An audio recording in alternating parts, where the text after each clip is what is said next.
Good evening. Am I audible?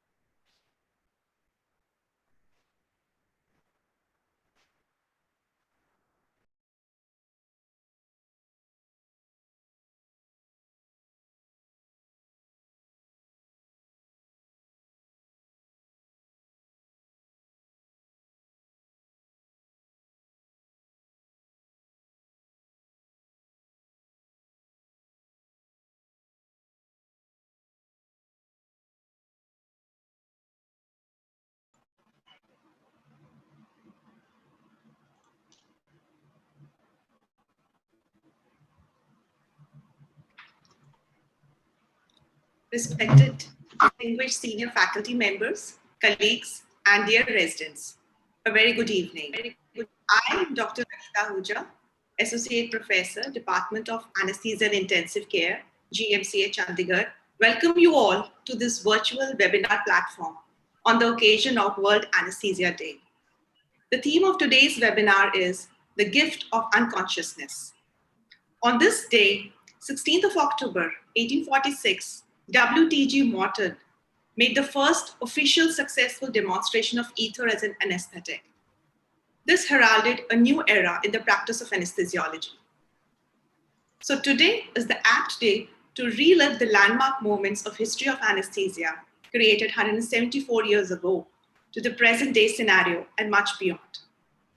Currently, the role of anesthesiologist is not only limited to the surgical operating rooms, but has permeated into the fields of acute, chronic pain, palliative care, intensive care, and is constantly evolving, especially in this COVID era. To start with, I invite Professor Kajal Jain, Department of Anesthesia and Intensive Care, PGI Chandigarh. She is also the Secretary of ISA Chandigarh branch. Madam has vast experience in labor analgesia, trauma, ICU, and has several international and national publications, book chapters, and awards to her credit. Dr. Kajal Jain will deliver the welcome address to this August virtual gathering on this occasion. Dr. Kajal Jain, please.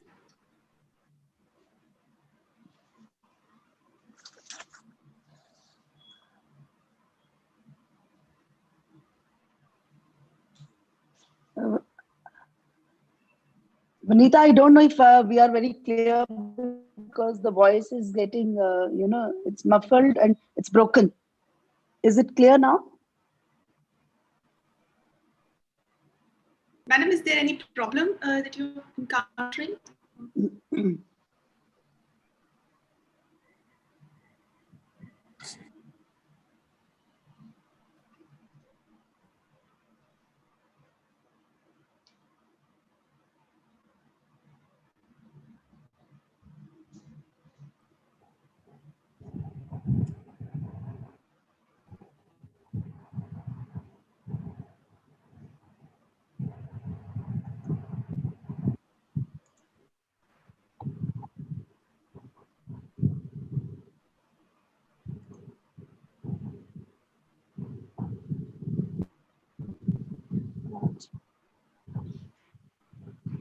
Madam Kajal, are you having any problem?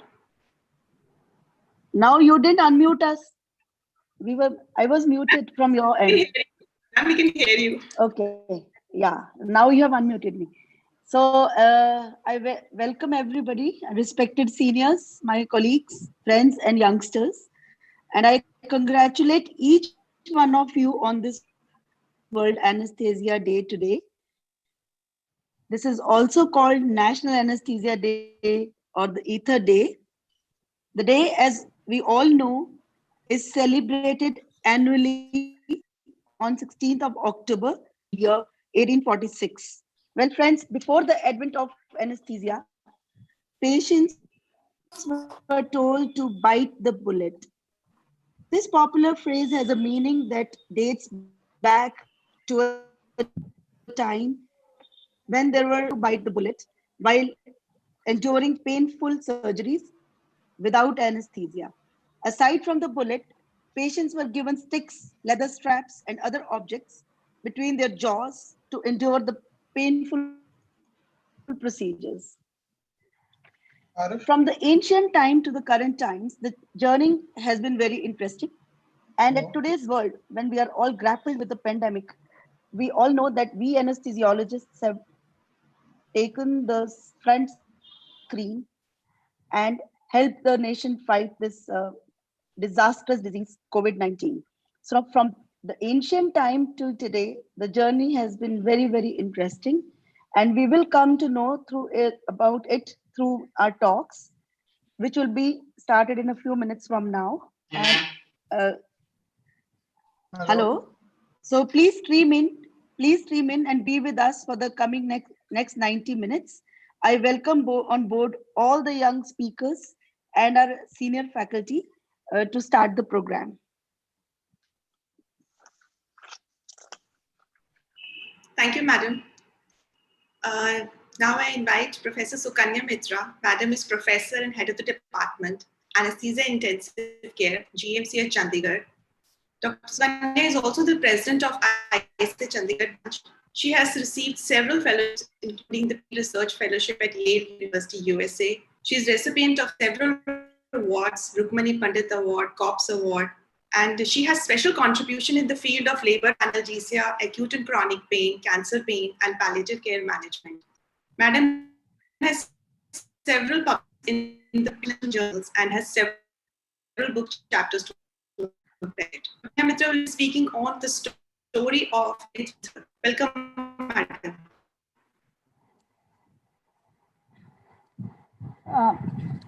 Vinita, am I audible? Yes, ma'am. You're audible. Yes, ma'am. You're audible. Okay. Good evening, my respected teachers and my dear friends and dear students. So today I'm going to talk to you about the story of ethereal ether. So on the epitaph of William Green Morton, it was written that before whom in all surgery was agony, by whom pain in surgery was averted, since whom science has control over pain. William Thomas Green Morton was an American dentist who first publicly demonstrated the use of inhaled ether as a surgical anesthetic in 1886. This was first demonstrated in the operating theatre of Massachusetts General Hospital. At this demonstration, Surgeon John Warren painlessly removed a vascular tumor from the neck of Abbott. At the end of the surgery, Dr. Warren asked Mr. Abbott how he feels. And reportedly, Abbott says, "It feels as if my neck has been scratched." Warren then turned to his medical audience and uttered, "Gentlemen, this is no humbug." This was presumably utterance to the unsuccessful demonstration of nitrous oxide anesthesia, Horace Wells, in the same theatre the previous year, 1845, which ended by the cries of humbug after the patient with pain. A little word about Horace Wells. He was a dentist who practiced nitrous oxide analgesia for last 4 years. But during the demonstration, the bag filled with nitrous oxide got disconnected earlier, and the demonstration was unsuccessful. And the audience jeered him and started calling him humbug. Of Horace Wells is very sad. He went into depression, became an alcohol addict, and later committed suicide by slashing the femoral artery. So this is the picture of the operation where William Green Morton delivered the first anesthesia. And look at the equipment that he used to deliver anesthesia. On 16th October, so this day when he said first ether anesthesia is known as the Ether Day and celebrate all over the world Anesthesia Day. Diethyl ether is no more used in modern medical practice, but it has a long way. It was first invented in 1525 by a Swiss physician, but it took another 3 centuries to be used as an anesthetic in anesthesia practice. Various types of ether inhalers were used, And the most famous, possibly the Snow's ether layer. Look at this, the face space shows an expiratory flap which could be turned aside to further dilute the ether air mixture. And this also has the picture of the Schimmelbusch, the second picture in the insert, which we possibly have in GMCH as well as in PGI MER Chandigarh. Ether Day has an intriguing history. It was not all sweet, has some bitterness too. Crawford Long had repeatedly demonstrated aesthetic use of ether from 1842 onwards, but he published it much later and therefore did not claim to be the pioneer for ether anesthesia. Morton imbibed the art of anesthesia from Horace Wells of Knight fame, but didn't acknowledge him. Morton also learned from his Harvard professor of chemistry, Charles Jackson, about the use of liquid ether, but didn't acknowledge him either. He tried for a patent on the drug named lithium containing ether, didn't succeed. He also demanded $100,000 from the government as a medical compensation for his work, but he was never given the money. Ultimately, he died at a young age with just 3 medals for his work. At his deathbed, the chief surgeon made the following remark to his students: "You see lying before you a man who has done more for humanity and for relief of suffering than any man who has ever lived." Interestingly, ether was not India. It reached India within next 5 months. In the month of March, ether anesthesia was first practiced in Medical College, Calcutta in 1847. But we have come along, we no more use ether anesthesia, and we are going to talk about all the advances of modern anesthesia in today's webinar. But the story of ethereal ether will always be there. Morton was not an inventor, revealer of the inhalation anesthesia. Modern medicine will always remain grateful to William Green Morton and other unsung heroes for introducing the art of anesthesia in medical practice. I thank you all and welcome you once again to today's webinar. Thank you. Now, for the words of wisdom, I invite Professor G.D. Puri. Sir is Dean Academics, Professor and Head, Department of Anesthesia and Intensive Care, PGI MER Chandigarh.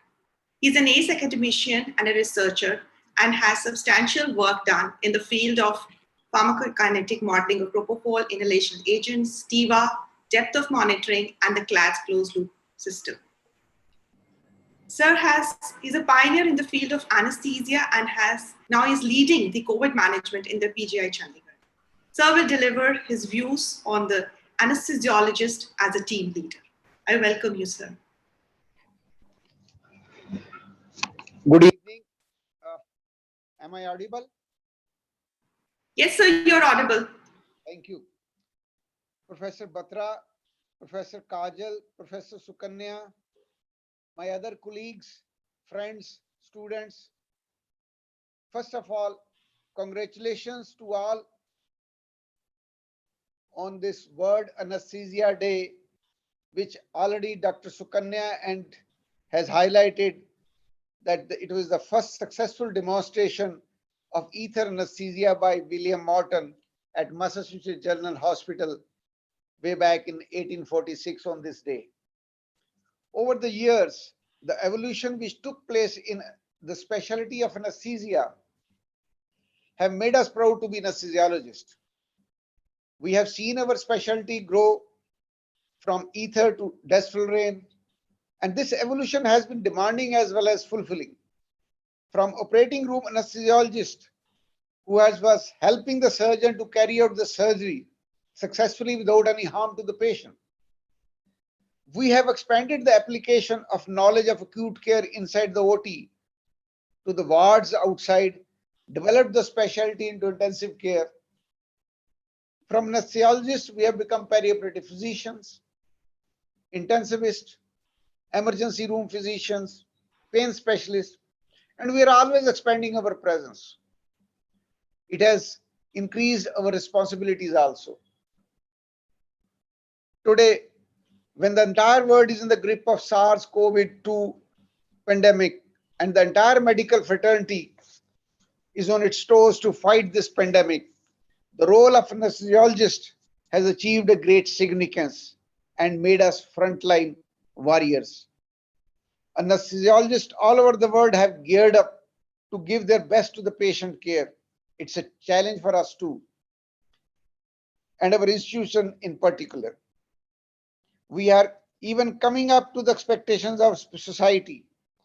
We are seeing that all of the routine tasks, whether OPDs, OTs, labs, which almost came to standstill during the last 6 to 8 months. But it was an anesthesiologist who took the torch and was always the leader in the care of this COVID patients. All the healthcare workers, including doctors, nurses, and technicians, and other paramedical staff who were all behind us and assisted us day and night to their maximum. And we were recognized by them as the leaders. This is all because of significant role which is being played by our specialty of anesthesiologist, not only in this country, but all over the world. I want to take this opportunity to thank my anesthesia fraternity who have been on the front line of war against COVID pandemic. Special tribute to the corona warriors who are doing incredible job for the humanity, taking the highest risk under tremendous pressure to help the COVID patients fighting the deadly disease. I salute the families of my brethren who've sacrificed their lives in this fight against COVID. It's because of your great deeds and dedication, our specialty has reached the great heights in the present era. In the recent decade, we have witnessed a period of drastic transformation of our specialty, driven by the focus on quality improvement, performance measurements, and technological evolution. Effective leadership is not only essential, but imperative for the success of this transformation. Because leadership is all about envisioning and guiding people through this change. New vast technology developed in the field over the years has made our job easier, but not less responsible. We all know about this and does not need any introduction, but what we need is the yearning to work with it. Leadership and learning are indispensable to each other. What our specialty is going through presently is what we call adaptive challenge, a challenge for which there is no pre-existing solution. It is the time when we need to become change agents who envision, lead, and implement initiatives the way we did it in the present pandemic. And these result in better patient safety and better outcome. This year, 16th October 2020, we as anesthesiologists should celebrate our success story in this adaptive challenge. The anesthetists have emerged as team leaders in one of the most crucial times in the history. As intensive care specialists, our role is pivotal. Leadership is action, not position. And by acting as frontline warriors in today's times, anesthesiologists have proven their leadership. For young buddies, I must say that the branch of anesthesia has wider scope of career prospects. There is no dearth of jobs in this field. So choosing this branch as medical specialist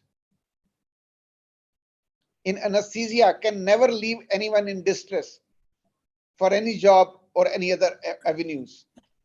Your role in today's given circumstances is not less than your peers. Future is yours. You only need to inculcate in you a sense of self-awareness, creativity, and relationship. These qualities work together to manifest effective leadership. I again extend my heartiest congratulations to all of you. I hope you must have enjoyed this day fully. I also congratulate the Chandigarh branch of Indian Society of Anesthesiologists for organizing this event. The topic of this webinar, the gift of unconsciousness, is aptly chosen. Have a nice anesthesia day. Celebrate it with mask, social distancing, and hand hygiene. Thank you. Thank you, sir. You have given us a new name, adaptive challenge in these crucial times. So wonderful. Thank you, sir. Now I invite Professor Y.K. Patra, sir. He is the former head Department of Anesthesia and Intensive Care at PGIM at Chandigarh and is currently working as Director, Anesthesia and Pain Management at Max Super Speciality Hospital, Mohali. Sir is teachers of teacher. He has more than 40 years of experience in anesthesia, intensive care, and pain management. He was awarded the WHO Fellowship in Pediatric Anesthesia and Intensive Care. He was also the president of ISSP for the tenure of 2012 to 13. He is a recipient of the Lifetime Achievement Award in Pain. Sir will be speaking on the mystery of the unconsciousness. I welcome you, sir. Thank you, Dr. Vanita. Am I audible? Yes, sir, you're audible, sir. Thank you, Dr. Vanita, for your kind introduction. First of all, I must compliment the office bearers of Chandigarh branch of ISA, particularly Professor Sukanya, Professor Kajal, Professor Jitendra, and others who are associated with this event for their very nice CME program. Dr. Puri has given a very detailed account of anesthesiologists as a leader, and I think this is the high time that we have to enlighten because of this COVID era. No, Dr. Sukanya has also given a brief account on ether, and about the impact of ether anesthesia, particularly by Morton, on a patient in Boston in 1846 on this very day. See, the quest of consciousness or unconsciousness. Now, before the era of Morton, people didn't know about unconsciousness during anesthesia. Most of the surgical operations were performed very, and not only on anesthesia, but it was very painful. And it was Morton who, after his display of ether anesthesia, he almost categorized ether as one of the unconscious property. So from there on, general anesthesia has been known as three triad, that is unconsciousness, immobility, and amnesia. But later on, other features like analgesia, stress-free anesthesia, they came into picture. The question is, we do not know how consciousness is produced. That's a big query. But we only knew three areas where consciousness is produced. One, of course, is cerebral cortex, thalamus, and reticular formation. Unless until we know how the consciousness is produced, it is difficult to predict that how the unconsciousness is produced. So it is believed, and few researchers have highlighted in older books, that these are three areas: cerebral cortex, reticular formation, and thalamus, where most of the anesthetic agents, they act. Now, almost since 175 years, from 84-6 onwards, we are not able to understand the mechanism of unconsciousness. So there is a vanishing effect of consciousness, or we are not clear how the unconsciousness is produced by the anesthetics. Like IV agents like propofol, halothane, isoflurane, inhalation agents, they all act on these three areas, and they may cause this metabolic rate, which is quite depressed. But we don't know which are the areas which are disturbed out of all three, and that is still a mystery. And later on, so many theories have emerged on these agents that till today, we are not even close to the truth. Like people have used EEG, on anesthetized patients, and they have found that there's some dystoning between the cerebral cortex because the EEG pattern was different when the patient is anesthetized. Then, of course, most of us know about the chemical theory, that these chemicals, they act on the ionic channels and thus break the cytology of these channels. And it's possible that these patients, they become numb. But still, I think we are far away from these theories which are emerging. But recently, another theory which has come is lipid theory, because most of the agents, they are lipid soluble. And it's possible that these anesthetic agents are chemicals. They pass across this cell membrane or in the sandwich of cell membrane and do their action. Maybe it's possible, but still in Colorado and other institutes, a lot of research is going on this quest of unconsciousness, but mystery is still not yet over. It is still to be solved, and I think it will take many more years to solve this problem, and then only we can find some authentic data as far as neurophysiology of anesthetic agents or mechanism of anesthetic agents is concerned in an anesthetized patient. Thank you. Thank you, sir. The mystery continues and it will unravel in the future, time to come. Thank you so much, sir, for the enlightening talk. Sir. Thank you. Thank you. Now we start with our first talk by Dr. Dheeraj Kapoor. He'll be talking on the state of the art anesthesia, what has been achieved till 2020. I would like to invite the chairperson, Professor Lakesh K. Anand, Department of Anesthesia and Intensive Care, GMC at Chandigarh. Sir has several international and national publications to his credit. He is an AHA, BLS and ACLS instructor and has conducted several workshops and courses. His areas of interest are airway management, resuscitation, critical care, and trauma anesthesia. I would also like to invite Dr. A.K. Swami. He is head of the Department of Anesthesia at Fortis Hospital, to invite our next speaker, Dr. Dheeraj Kapoor, and conduct the session. Thank you.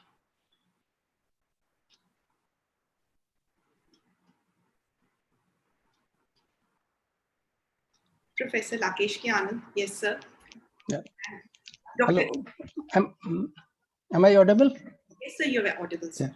Yeah. Dr. Swami is also there or not? He has joined? Dr. Swami? Dr. Swami joined or not? Sir, I'll just... Okay. Huh? Hello, Vanita?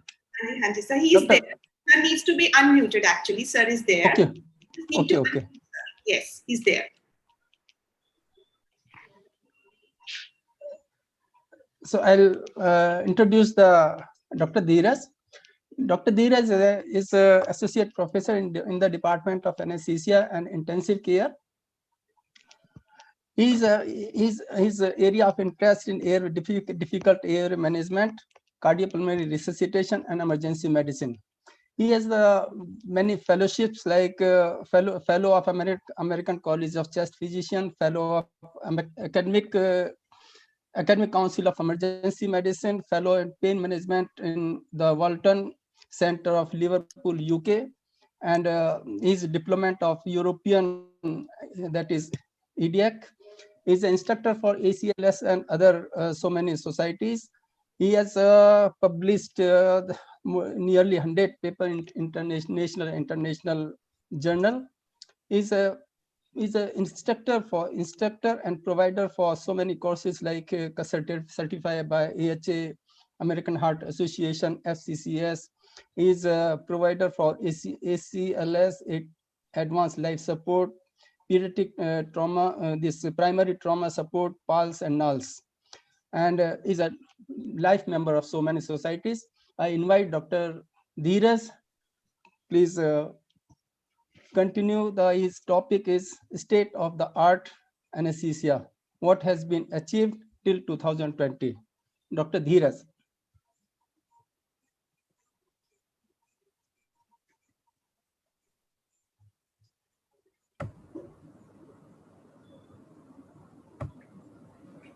Sir, if you can mute the share. Yeah, thank you.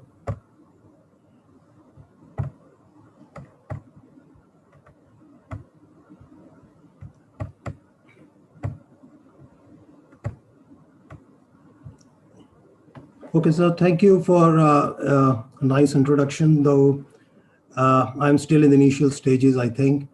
And okay, so good evening, everybody. And I'll be going with a brief talk on state-of-art anesthesia, what has been achieved till 2020. So this is a difficult task for me to cover all the topics. And because if you see, starting from 1846, 16th of October, nearly 174 years have passed to the current 21st century art of anesthesia.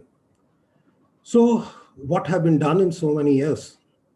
So let's begin our journey. I have to talk in only 15 minutes, and there is lot of things to be covered. Pardon me if I take 3 or 4 minutes more than what is a stipulated time. That will be a part of the show itself. Let's begin with it. Coming to the preoperative evaluation, there are many guidelines, risk indices, which have been recently published and is widely practiced all over, especially in the patients with non-cardiac surgeries. And these guidelines, many risk indices, if you see many calculators like NSQIPs, metabolic equivalents, and on the basis of this, there is risk stratification and algorithms have been formulated. Coming to the new drugs, if you see not many new drugs have been recently being introduced, but some like remimazolam, which is still in the phase 3 and coming faster because the moderate respiratory and cardiovascular depression, shorter duration of action, and some new drugs, benzodiazepine analogs like MRO4A3, etomidate analogs like methoxycarbonyl etomidate, rapidly metabolized, dose independent, carboetomidate, which is not inhibiting the adrenocortical functions, enhancing the pro-inflammatory cytokinin productions, neither enhancing the pro-inflammatory cytokinin production, and it's water soluble, so very much may be used in these sepsis and ICU settings. Methoxycarbonyl carboetomidate does not produce adrenocortical suppression at all. Some new investigational drugs like THRX 918661 and PFO 713, which is still in the early stages in experimental models. Phosphopropofol, which is used in many parts of the world. It's a product and not causing pain on injections. Moving to the neurological monitoring, I'm especially focusing because this is one in which there is a lot of things have been achieved. If you see the global blood flow monitoring techniques, especially transcranial Doppler ultrasounds, cerebral oximetry. You see the transcranial Doppler ultrasound, there's mainly infers the CVF, and it's a continuous monitoring technique. Nervous system functions monitors like EEGs, somato, that's sensory evoked responses, motor evoked responses in EMGs. And these have been used in various forms like SSCPs, BAPs, and VPs for a variety of surgeries, including vascular surgeries, tumor surgeries, and even in CPR and some spinal surgeries too. A lot of work have been done on the awareness of general anesthesia and the accidental awareness. So there are neurological monitorings, revolution have been a lot of revolution in the neurological monitoring, and there is advent of many EEG-based indices like BIS, PSIs, narcotrends, and entropies, and they have its own algorithms. So they have their own algorithms. Just a minute. I think the voice is not. You're audible, Dr. You're audible. Yeah. So many indices like PSIs, which is also a base index based index, and this narco trend, which is again a proprietary algorithm being which converts the EEG to different states, A to F, and on the basis of this, we can find out the stage of the anesthesia itself. Closed loop anesthetic delivery system, or the CLAT, which is working or using EEG as a marker, mainly the base index, to anesthetize states to define a desired state for maintenance during surgery. And this is the model which is being described in the literature, and how this is used in different setups in order to achieve the desired concentration without awareness. Cardiovascular monitoring, so automated continuous NIBPs, which works on photoplethysmography principle using quantification of infrared beams, and the monitor's small cuffs can be attached to the fingers itself. Esophageal Doppler cardiac output monitoring. This is one of the devices which have lot of work have been done, and a lot of information can be gathered, especially like the LV preloads, fluid responsiveness, contractilities, and SVR. And it's clinical attention optimizing SV, not on the total cardiac outputs. Lot of work on the different models of this T, and starting from simple transesophageal colored wave going up to the live 3D models have been introduced in the market now. Different planes to attain different type of views in order to get the information from them, and different type of graphical interpretations in order to get the cardiac output status of the patients. Bioimpedance cardiac output monitoring, which changes in the impedance to electrical flow and reflects a change in blood volume. This is a slightly older technique, but a neo bioreactance cardiac output monitoring, which measures the amplitude change of the received signals and its phase shift, and it's now marketed in many parts of the world. Pulse contour cardiac output monitoring, which determine the SV from a computerized analysis of the area under curve of arterial pressure waveforms. Coming to respiratory monitorings, tissue oxygenation, a lot of work have been done on it. So this is one of the non-invasive methods using the principle of visible spectrum or the near infrared spectrum. And it's have a wide clinical application, especially in sepsis, also in some vascular surgeries, especially NIRS, working with the monitor's cerebral oximetry, and is being used also in reconstructive surgeries. Apnea monitoring, especially in neonates and infants, which works on the basic principles of chest wall expansion with different type of monitors like impedance pneumographies, gas flows, gas exchange, and combinations of this particular impedance or transthoracic impedance and pulse oximetry is used as a home monitor for neonatal apneas too. Now, lung ultrasound, a lot of work have been done on the lung ultrasound, and there's different protocols have been set up, especially in the anesthetics as well as in critical care, in order to see different type of pathology in the lungs, like edema, pneumonias, and pneumothorax. Questions, sir? Electrical impedance tomography, which is based on electrical impedance, another non-invasive radiation-free imaging modality have been introduced, and many type pathologies can be identified on the basis of this. Transcutaneous measurement of partial pressures, non-invasive estimates, and they are based on diffusion oxygen CO2 through the skin, have been introduced in intensive care, especially in the neonates and infants again. Coagulation monitoring, viscoelastic measures of the coagulations like modern TEGs, ROTEM, and the latest one, sonoclot analyzers, have been also introduced in the market. And its clinical application previously was in liver transplantation and in cardiac surgeries, and now differentiating the surgical related bleeding from that due to the coagulopathies. Moving to the airway management, a lot of, since the 2013 ASA algorithm on difficult airway comes in the literature. So a lot of work has been done, and after that, many other guidelines like difficult airway society guidelines comes in. And looking on this vortex approach, adjuncts play the vital role in the airway management, especially difficult airways. New modalities like point of care ultrasound, computerized 3D versions, and facial image analysis are also coming in.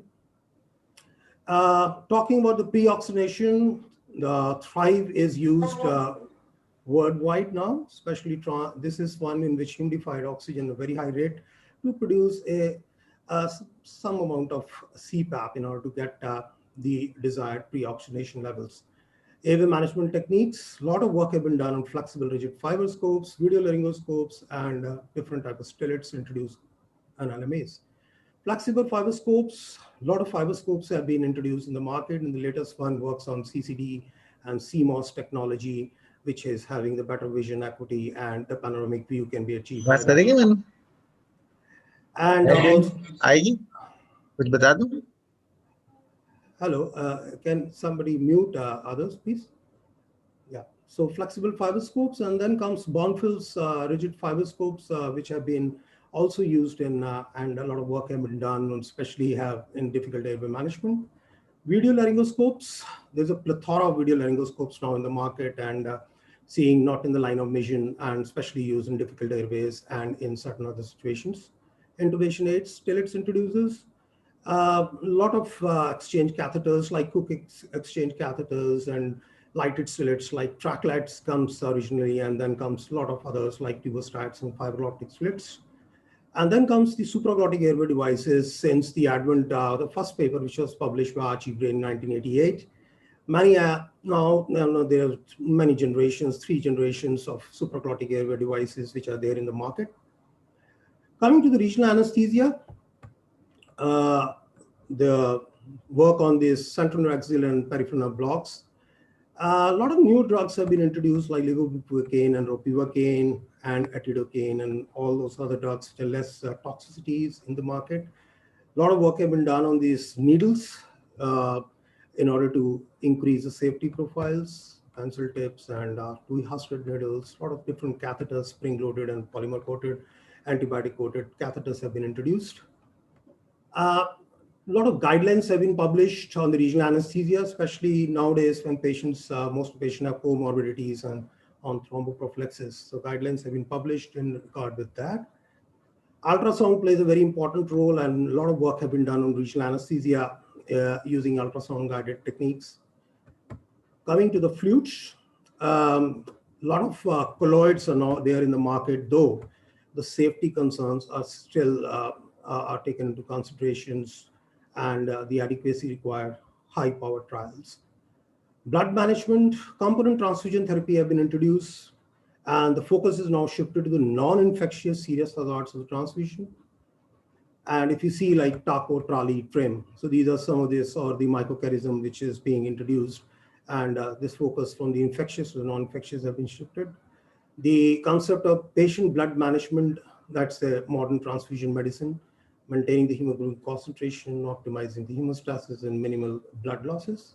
Intraoperative cell salvage came into for perioperative blood conservation techniques and have been used in many types of surgical interventions, including cardiothoracic transplant, as well as in transplant orthopedics, urology, and gynecology obstetrics.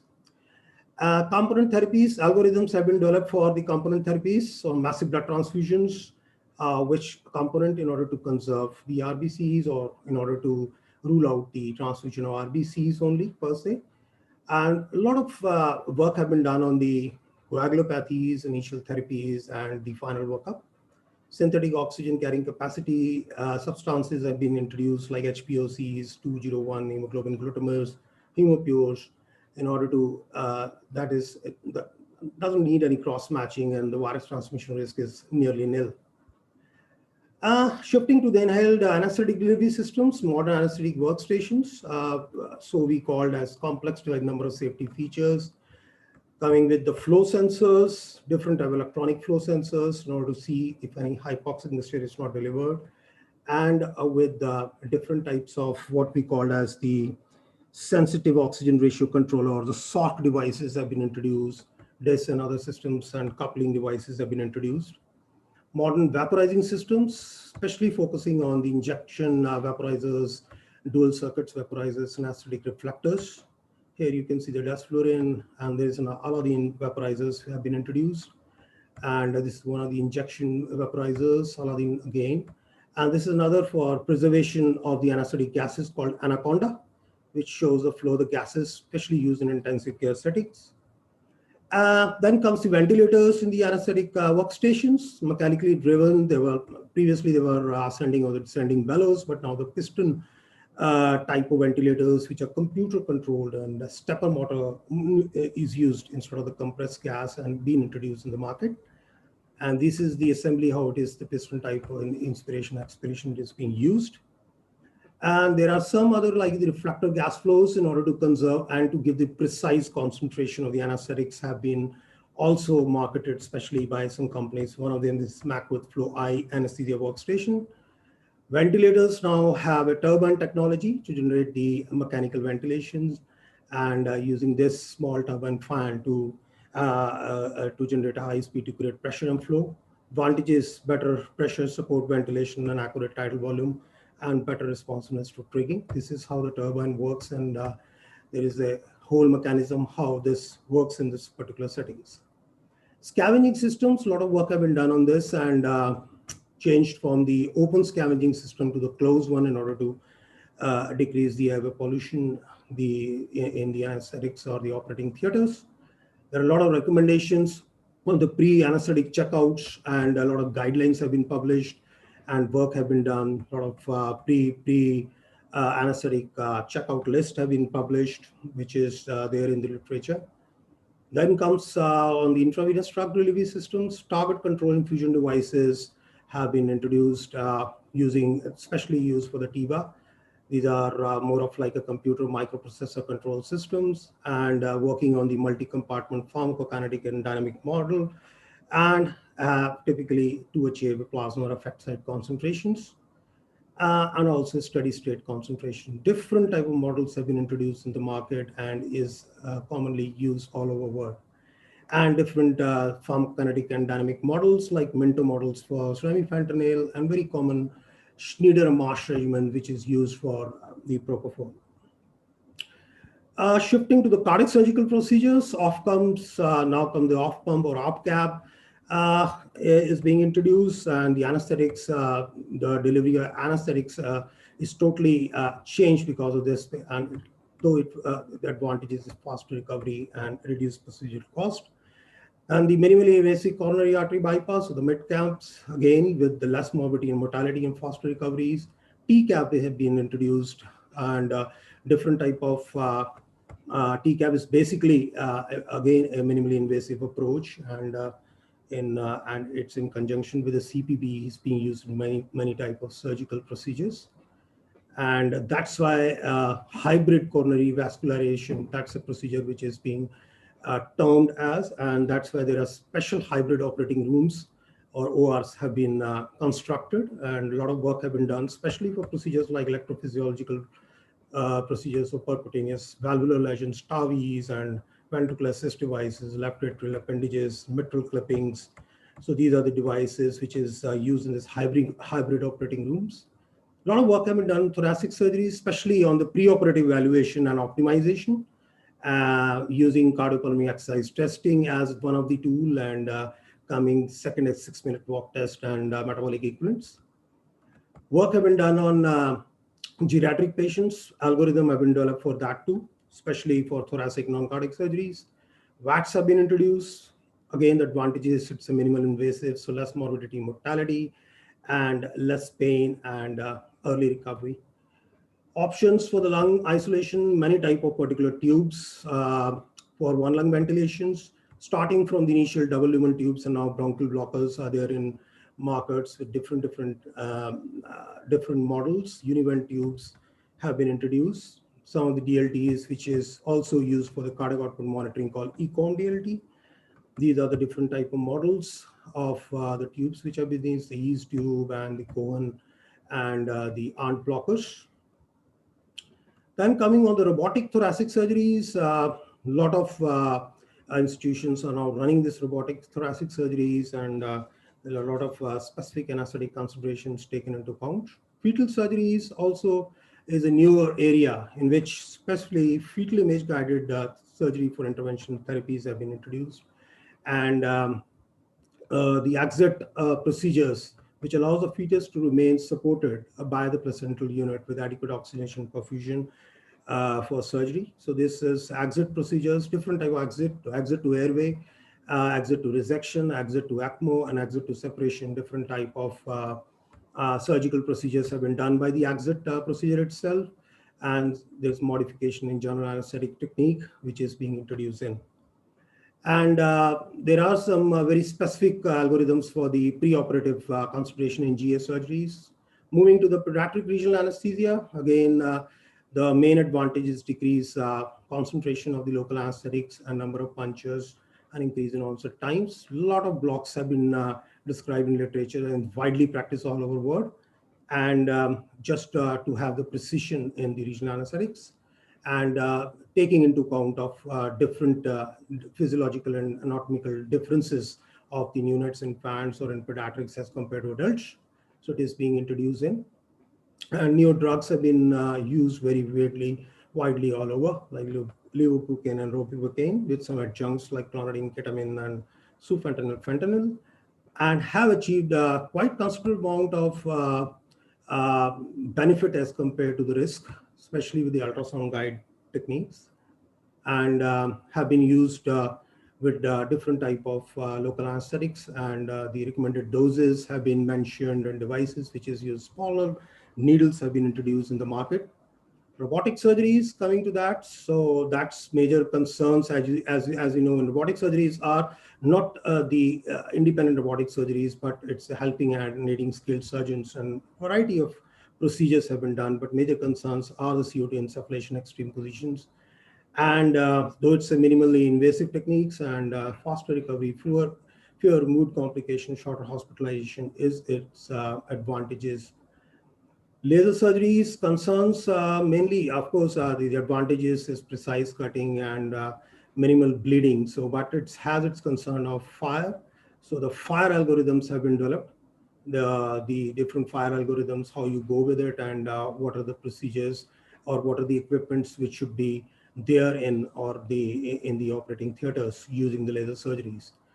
Work has also been done on the ambulatory anesthesia on ambulatory patients, different type of surgical procedures of ASA grade 3 even have been done under the ambulatory outpatient anesthetics. And they have formulated, recently have formulated different type of tools in order to preoperatively evaluate those patients and to work on it. Fast track recoveries comes into in which the second stage can be cut off for bypass by different type of tools, or the scoring systems like Alderate, modified Alderate, and Arctal scores for nausea and vomiting. Alternative therapies also came into view recently. A lot of alternative and herbal medicines have been used, and its anesthetic implications have been discussed in details, and it's widely debatable in various type of surgical procedures. Cardiopulmonary resuscitation, if we talk about, so a lot of work have been done on this ACLS 2015. If you see those guidelines, especially focusing on the high quality CPR, and the algorithms have been developed like the adult cardiac arrest algorithms, also in the case of using some ventricular assist devices, specific algorithms used in that. Also in the case of the total artificial heart, those patients, what algorithms? So those algorithms have been developed and formulated. Also in the pediatric airways, so in the case of pediatric patients. And work can also be done on the different type of the arrhythmias like tachycardias, bradycardias, and so on. So coming on ACS and then coming on different things. So a lot of things. So what to tell, this is more of like an infotainment. It's more of, as Dr. Raja was discussing, saying infotainment. I cannot discuss in details and anything, but what's next? Is the session over? So still I'm left with many topics like critical care, acute chronic pain, palliative care medicine. A lot of work have been done, disaster management, simulators which have been introduced in infection control, and advances in the clinical research has been done. So can I talk more about that? Well, due to the paucity of time, I can't. So maybe some other time. And then we'll be focusing specifically on specific topics in order to go in in-depth details of this. Thank you, sir. Thank you, sir. Thank you so much. Thank you, Dr. Dheeraj. Highlighted the topic in starting from ether to what we have achieved till today. So many, as we see, the anesthesia branch itself, amongst the all branches, what we are having is developed beyond the imagination. if you think, if you see the Dr. Dheeraj has highlighted starting from the automation the delivery of anesthetic drugs, or the automation like CLADs, then monitoring inside the theater, and particularly stress was on non-invasive and the state of the art, state of the art in the operation theater. Similarly, monitoring beyond the operation theater, whether it's critical care or other like non-invasive monitoring, starting from the critical care to the telemedicine, and they can have the wearable healthcare system, and where they can approach the system. Then you can say the clinical decision support system, including the anesthesia information management system, still is working nowadays. Then innovation landscape anesthesia technology has been developed so many areas, and Dr. Dheeraj had highlighted all, and particularly the ultrasound guided blocks and robotic, the drug delivery system, and also incorporation of artificial intelligence. In fact, the clinically also now the anesthetists are sound in terms of what we are in the initial stage. Thank you very much, Dr. Dheeraj, highlighting all the recent aspects. Thank you very much. Thank you, sir. Dr. Vinita, can we have the question or at the end? Hello? If you have any questions right now, we can have it, we can take it. But in the chat box, there are no questions right now. There are compliments. There are no questions right now in the chat box. So if there is no question, we can go to the next topic. Okay, sir. Okay, sir. Thank you. Thank you, sir. Thank you, Dr. Lakesh, Dr. Swami, and thank you, Dr. Dheeraj. Thank you. To add to the armamentarium of an anesthesiologist, now even the smartphones have become one of our very major. Dr. Vinita, yes, Dr. Swami wants to say something if he's here. Yes, sir. He's here, very much here, sir. Dr. Swami. Hello. Okay. Okay, you can go ahead. Right, sir. Okay, thank you, sir. So to add to the armamentarium of the anesthesiologist, now even the smartphones are also becoming a very important part and parcel of our everyday practice. So looking to the future, now that is what our next talk is, State of the Art Anesthetic, A Space Odyssey 2040. For this, I would like to invite the chairperson, Professor Sanjeev Palta, Department of Anesthesia and Intensive Care, GMCH, Chandigarh. His areas of interest are ultrasound in critical care and regional blocks. Sir has conducted several workshops and has several international and national publications to his credit. I welcome you, sir. Thank you very much. Yeah, and with him, sir, there'll be Dr. Ashwini Sharma. He is Associate Director and Head Anesthetics, Paras Hospital, Panchkula.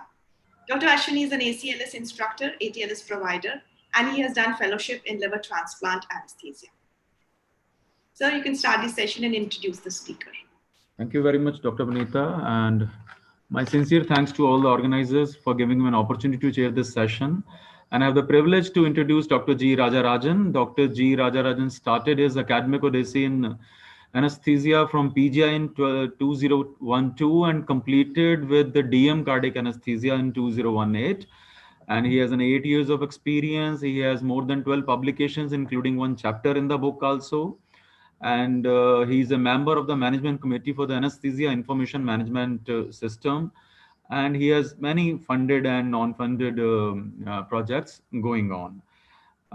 It's a privilege to invite you, sir, and we're waiting for your lecture. Thank you very much. Thank you very much, sir. Good evening, everyone. Am I audible? Yeah, you are audible. Thank you. I would like to thank Professor Sukanya, Professor Kajal, Dr. Tanveer, and all the members of the ISA Chandigarh City branch for giving me this opportunity. I'm assistant professor at PGI Chandigarh. So I'll be giving a brief view of how the anesthesia is expected to progress till the year 2040. So I am not this person. I'll give a disclaimer. So this is Mr. Ray Hammond. He is a futurologist. He has the capability to predict the future in the most accurate way so far. But I have taken a few insights from him. The most important insight is that we need to look beyond our branch to say how the anesthesia could be in the future. I also do not have any conflict of interest with any of the devices I present here. So one of the major drivers of change in anesthesia in the future is going to be the technology in anesthesia. But it's not going to be limited to that. There will also be the impact of the changes in the healthcare environment in the country, the advances in the surgery or interventions, and the advances in the life sciences. So this data is from the India Budget Economic Survey available from the Government of India website. If you see, according to this data, by 2040, the population who is going to be in the 0 to 19 years remains almost the same, and so is the population in the age group of 20 to 60 years. But if you see in the age group of 60 years and above, the population almost doubles between 2020 and 2040. In the graph below, you can see the total population in million marked by the red line, and the hospital beds per million population marked by the blue bars. This is if the status quo persists. If the hospital beds increase at the same rate, we will have lesser beds per million population than what we have now. So what this means for us is we'll need to admit patients less and we'll need to discharge them home early. So we do not have the data of how many patients underwent procedures inside the OR or outside the OR. But to get an insight from developed countries, in the United States between 2011 and 2016, the number of patients who underwent procedures requiring anesthesia increased by more than 27%.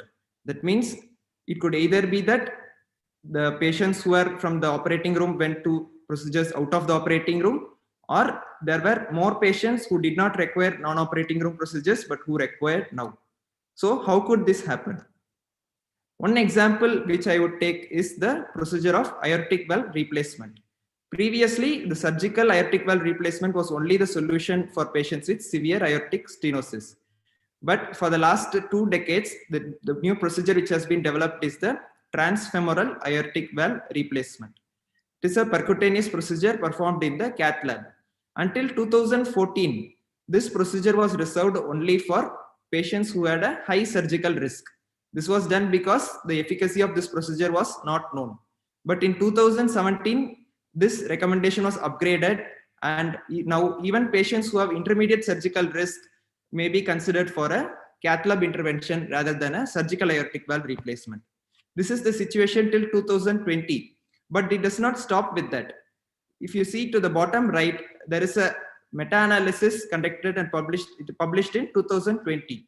Here we can see the transcatheter aortic valve replacement was compared with surgical replacement in even low risk surgical patients, and they found a similar risk of mortality and stroke. This may mean that any aortic valve replacement patient in the future may go to the cath lab. The cath lab procedures can also increase in another way. For this, I take the example of a mitral valve clip, where the mitral, in patients who have a secondary mitral regurgitation, the orifice of the regurgitate orifice is closed through a percutaneous procedure in the cath lab. Normally, these patients are managed only with medical therapy. You see the baseline, there is a mitral regurgitation as marked by the blue and green turbulence, and which reduces with the guideline directed medical therapy. But with the invent of Mitra clip, they found that the death or heart failure hospitalization rate reduced when the procedure was done. This means patient who previously did not come for a procedure may come for a procedure and will now require anesthetic care. Another way in which the future could be affected is the advancement in surgical decision making and procedures. The most important technology coming up now is the 3D printing. In 3D printing, investigations, the radiological investigations of the patients are accumulated, and they are used to build a model of the organ which is going to be operated upon. In here, in this example, you can see there is a lesion in the left lobe of the brain, which has been 3D printed, and this 3D print is used to guide the surgeon to resect the lesion. Not just that, we will also have more organs for transplant. Right now, there is a lot of supply-demand mismatch for transplant, and the scientists are working on bioprinting the organs. Here on the left side, you can see a bioprinted trachea, which has had epithelium grow over it. And on the right side, you can have a bioprinted functioning alveoli. This alveoli demonstrated ventilation as well as perfusion. So by the year 2040, we would be expecting at least some amount of artificial organs which will be available for transplant, which would again mean that we would have we'll be having transplant recipient patients requiring anesthesia. So next, coming to the technological advances in anesthesia, which could guide the future.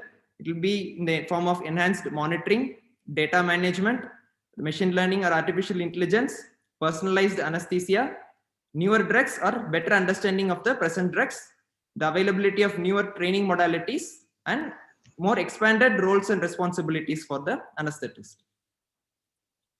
So as Dr. Lakesh has mentioned, we are having a lot of wearable devices now, which are very compact and placed on the patient. The advantage of these wearable devices is we can place the device on the patient and we can send them to wards where the nursing care may not be intensive. And in extreme situations, the devices can be attached to the patient and the patient can even be sent home. And in this way, the hospital bed could be conserved. The sensors are available in different forms. In the simplest form, the sensor is just placed under the bed even without contact to the patient. So there could be a increase of the availability of wearable devices like this in the future. Coming to data management, the awareness is now increasing in India on the anesthesia information management system, which involves collecting data from the ventilator and patient monitor. But it does not stop with that. We also need to have a data warehouse. The anesthesia information system is often disconnected from the rest of the data collection system, the rest of the electronic health records. So we need to have a data warehouse where the anesthesia information management system data, as well as the clinical data and investigations from the electronic health records are collected. This data warehouse will be necessary for payment claims for the procedures done, for data visualization, for quality improvement, as well as research. So in going outside the medical science, the most important science which is upcoming now is the data science. In data science, it involves a role of multiple personnel. It is not done by a single person, multiple people are involved. So starting from the data analyst who just takes all the data, calculates the statistics from it and gives it in the form of a graph. It could go to the form of a software engineer who develops an application for entering the data, a product designer who creates an interface and improves the experience of the user in entering the data, a data engineer who makes the pipeline for the data, who ensures that the data goes to the correct place and it is stored there. And finally, the data scientist who builds a model to extract insights from the data to see on where improvement could be done and what inference can be collected. And the data architect is the person who designs a system and guides all the others to build the data warehouse. So here you have two ends of the spectrum. On the left side is the data analytics or data representation. On the right side, you have the machine learning, where the most common machine learning which has been shown now is the hypotension prediction index. Here, the arterial waveform of the patient is analyzed and the computer can tell us 15 minutes ahead of time when the hypotension is going to happen, and preemptive treatment can be taken to prevent the hypotension. The next most commonly used and upcoming terminology today is artificial intelligence. So artificial intelligence is any technique which enables the machine to mimic a human behavior. It is a broad term, and within the broad term are the terms machine learning and deep learning. In machine learning, the computer utilizes various statistical methods to get an inference. And in deep learning, there is no fixed statistical method which is available, and the computer learns by itself to create inferences from the data which is given to it. So what is the use of deep learning? Here, the most commonly used application now in deep learning is the automated reporting of echocardiographic images. For example, if we give the computer 10,000 echo studies with diagnosis provided to it, the computer will build an algorithm. Once the algorithm is developed, if we give a new echo to it, the computer will itself give the diagnosis. This is the common application of deep learning in medicine, and its utilization in anesthesia will be in the form of advanced cardiovascular monitoring. When such a monitoring is made continuously available, we go beyond monitoring the blood pressure and we monitor the cardiac output and perfusion of the patient. This is especially important since, as we saw earlier, we are going to have more older patients with a lot of comorbidities, and they will need more intensive monitoring.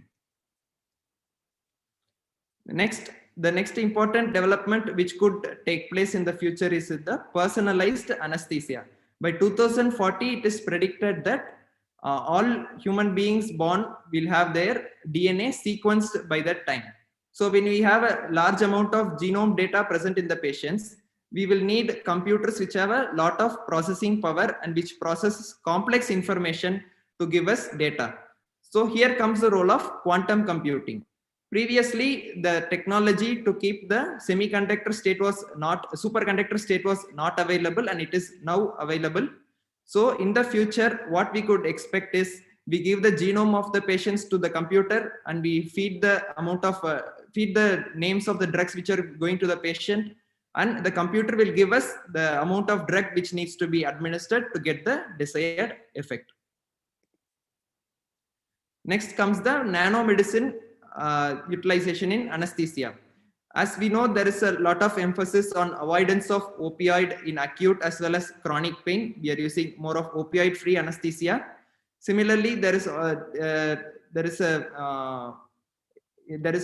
is important to avoid opioids in chronic pain also.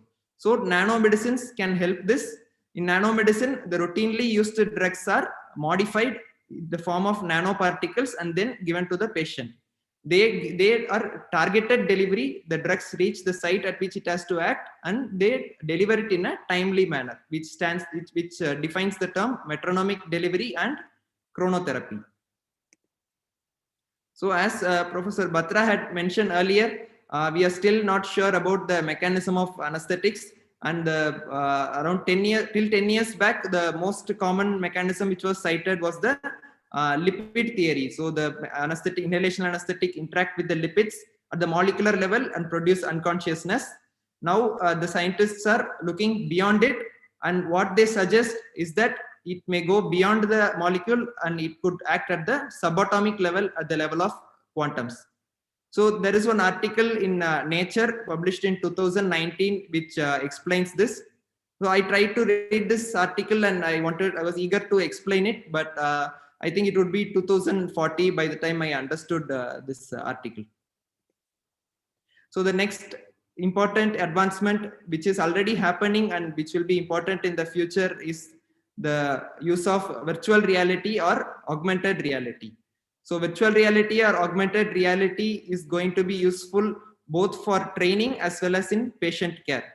In training, the medical students or the residents can wear the virtual reality console, and they will be able to view the complex situations and make decisions in real time. And in patient care, the virtual reality can be used, especially in pediatric patients, to reduce the anxiety and increase the comfort. Anesthetists need to go beyond the OT or operation theater or operating room. Here on the screen, you can see a patient being put on extracorporeal membrane oxygenation in a railway station where he had a cardiac arrest, which is the extracorporeal CPR. Right now, extracorporeal CPR is available in very few countries in Europe, and it recently started in the United States of America. And in the future, we could expect that this would spread over a larger area. Next, we already monitor the physiology of the patient, of the organs, with the organs inside the body. We also need to move outside the body and monitor the organs when they are placed outside the body. Since there is a lot of supply-demand mismatch for the organs for transplant, we are moving to donation after cardiac death, where we take the organ from the donor once the heart has stopped beating. In those situations, we will need to monitor the organ and maintain the organ in a lifelike condition, which is ex vivo organ perfusion. Here you can see a pair of lungs has been maintained in a lifelike condition, and the role of anesthetist will be important in the future in the participation in the ex vivo organ perfusion. So to conclude, these are all the changes which could happen, but none of them are guaranteed, because as Mr. Jeremy Farrer had mentioned in an interview to the Nature journal, politics, demographics, economics, and climate, all these things changes the world and interacts fundamentally all of us and change the way anesthesia is practiced.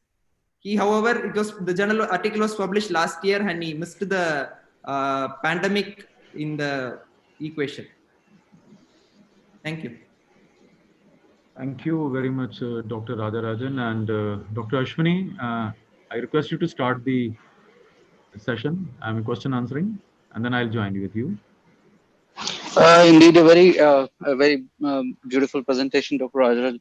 I was just wondering, is it that 2040 would it be the time for technological singularity, where the artificial intelligence just takes over the human intelligence, and as anesthesiologists, would there be a lack of human touch, because the machines would not get bored, they would not get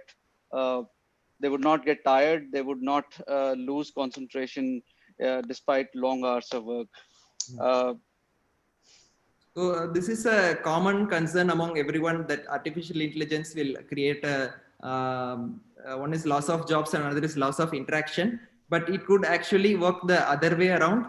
Artificial intelligence could take care of the work where there is less human interactions and would spare us the time to work on the works which have more human patient-doctor interaction. So we could spend more time with our patients, counsel them and explain them regarding the procedures. So that's one thing. Other thing is there would be a lot of need to coordinate with the people who are developing the technology. So the role will increase on that front. So our interaction will increase with the researchers as well as with the patients. Rightly so. If there are any other questions from any of the participants, they can. Otherwise, we can move on to the second next presentation. I have few things to just say, Dr. Raja. What I have seen in my practice of more than 27 years now, that in 10 years you have to unlearn so many things. So when I started my anesthesia, and we had this surface anatomy for kind of blocks, and then when ultrasound came, we practically have forgotten how to give the blocks within a surface anatomy. So naturally, that's a huge technological jump and advantages to us. And going by your lecture with the kind of content, something which I'm feeling is will the compassion, empathy, and these kind of things will be present in 2040. I know that I'll not be on the scene at that time, because I'll be retiring at least 1 decade before that. Because all these machines and artificial intelligence, will they be? I think they cannot replace that human touch. The touch within a patient, which is very, very important. That's my take. Okay, you have anything to say for that? That's true. So artificial intelligence involves many aspects. So one of it is the kinetic skills. So the machines are still not acquired the kinetic skills. They just have the analytical skills. So what they can do till now is they can just help us in making the decisions. So beyond that, their role will still be limited for a long period to come. I really hope so, that it remains like that only. Anyway, moving on to the chat, and you have so many compliments. And one Dr. Shubkarman has written that a reduction in NPORs before anesthesia may be a possibility in the near future. So any take on that? I'm sorry, so reduction in? NPORs before anesthesia in near future. Right. If the procedure is going to, we are going to move more towards sedation, that could happen, but you think it would be related more to the physiology rather than anything else. Okay. And our honorable president, Dr. S. Mitra, has also asked that what about that affective part of learning? Right. So that's what I was also, telling you about these things. So, anyway, okay, so please. So the virtual reality, it's not just going to simulate the scenario. So most of the time, it also simulates the interactions which we have with the patients. So we could create situations where we need to counsel the patients also, and so the touch would still remain with us. That's what I think. Okay. Thank you, Dr. G. Rajarajan, and it's an eye opener for us also. Thank you very much for a very nice presentation. Thanks to the organizers. Thanks, ma'am Mitra and Dr. Vanita, Dr. Kajal. Thank you very much. And we move on to the next session. Dr. Vanita, to you now. Thank you, sir. Thank you, Dr. Palta, Dr. Ashwini Sharma, and Dr. Rajarajan. So we move to the last session of which is a panel discussion, and the topic for this is: does better technology always lead to better anesthetic medical care? So for this, I would like to invite the chairperson, Professor Y.K. Batra. Sir, he was former head of the Department of Anesthesia and Intensive Care, PGI Chandigarh, and is currently working as the Director, Anesthesia and Pain Management at Max Super Speciality Hospital, Mohali. We all know him. Welcome, sir. I also welcome Professor Deepak Thapa, Department of Anesthesia and Intensive Care, GMC at Chandigarh. Sir is President of ISPC. He has also conducted several pain workshops and conferences and has several international and national publications to his credit. I welcome you, sir. I also welcome Dr. Indu Singh, Professor, Department of Anesthesia and Intensive Care, PGI Chandigarh. Madam is the core faculty of Pediatric Anesthesia, DM course. She is a member of IAPA. She has received Fellowship Award in Pediatric Anesthesia and is a BLS and ACLS and FCCS instructor. So I welcome all the chairperson. Please, if you could introduce the speaker, the moderator for the session is Dr. Divya Jain, and she will be also having a panelist. So I welcome the chairpersons, and please introduce Dr. Divya Jain. She's the moderator of the panel discussion. Thank you, Dr. Vinita. And over the last 174 years, we have come a long way in various fields of anesthesia. There's no doubt technology has played a major role in that. But it's always the man behind this sophisticated equipment who makes best use of these devices. And still there's a lot of scope for the improvement in the technology. Let's see what our panelists say about it. To moderate this session, we have Dr. Divya Jain, who is additional professor in PGI Chandigarh. And our panelists are Dr. Preeti Matthew, Dr. Manpreet Singh, Dr. Neeru Sahni. Then we have Dr. Neeru Sahni, Dr. Who else is there? Dr. Tanvi Samra is there.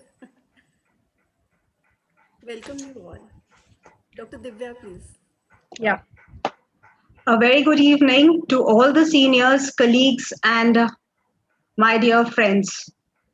First of all, I would like to thank Dr. Sukanya, Dr. Kajal, Dr. Jitendra for giving me an opportunity to moderate this session. Now, coming back, I hope I am audible. Yes, you are audible. Yeah, okay. So, after hearing Dr. Rajarajan's talk, I thought he sounded like speaking something from the future. But today, if I ask someone, any anesthetist, artificial intelligence, the algorithms of artificial intelligence or quantum computer, which he was talking of, it sounds really Greek and Latin to majority. Because we consider ourselves not technical persons, but just healthcare professionals. But actually, the truth is, technology is now so much imbibed in our daily routines that we have stopped realizing how we have incorporated this artificial intelligence and ANN, this neuronal networks, all in our daily clinical practice. So let me give a very general example to this. So not long back, we were having the CMEs and the clinical meets. But today, we are all accustomed to the virtual world of conferencing. Okay, we all had our teething problems. How to create a Zoom ID, how to have a visual background, how to, make a PPT, share your PPT. But these are all teething problems. And look, here we are in the same platform. Everyone's here together. So that's how technology gets incorporated in our life, and we do not even realize that. So coming back to my topic, the use of technology in anesthesia practice. So to discuss with this, I have a panel of experts with me with whom we are going to discuss how this technology can lead to a better patient care. Actually, does it lead to a better patient care? Or are there some hurdles on the way? How we can overmatch it and translate it to the best for our use. So for this, I would like to welcome my panelist, Dr. Manpreet. Dr. Manpreet Singh, he is Associate Professor at GMCH 32. Dr. Richa Sarao, she is also working along with Dr. Manpreet in Sector 32 Hospital. Dr. Tanveer Samra, she is Associate Professor at PGIMER Chandigarh. And Dr. Neeru Sahani, who is again Associate Professor at PGIMER Chandigarh. So I welcome all my panelists on board. We had Dr. Preeti also, but because of some personal commitments, her daughter actually had to be facilitated today for securing, I think, 98% in her exams. So she has to attend that ceremony. So we don't have Dr. Preeti with us on board today. Starting with our session, I would like to share my screen so that my questions are visible to everyone. Dr. Divya, I am audible? Yeah, you are very much audible, sir. Okay. Thank you. Let me share my. Okay.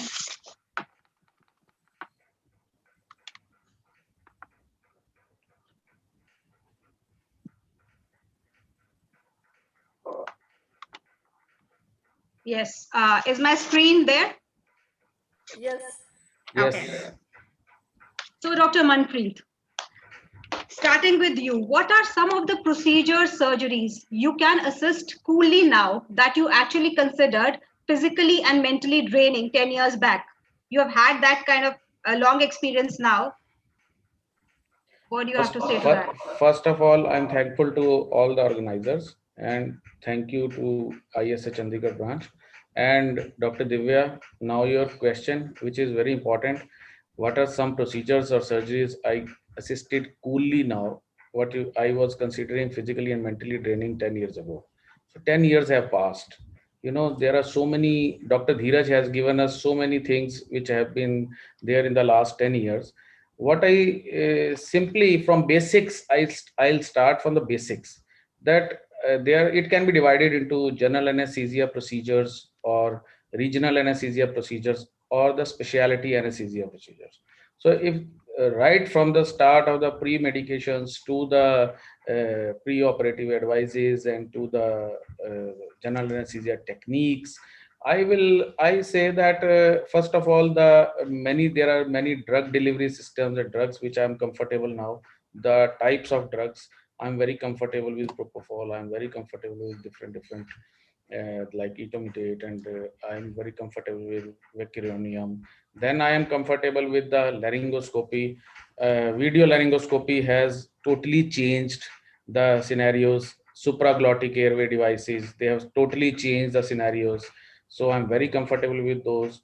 Then if I go further in the regional anesthesia also, then CVP insertions, how to insert the central lines with the ultrasound development. Ultrasound has been a point of care. Ultrasound has been our easily usable tool now. And with this, we can insert the central venous catheters, then various nerve blocks, which I can give later on, or pre-operatively, intraoperatively, post-operatively. So then there are monitoring systems, which I'm very comfortable now because the workstations have been so advanced now that even the accurate amount of drug can be delivered, even oxygen and the nitrous oxide, or I can give the air also very accurately. And I will not talk much about specialty anesthesia, because this specialty anesthesia advancement has been, which we are doing day in, day out now in many things like neuroanesthesia and pain medicine and all those things, in ICUs also. So this will go, this will.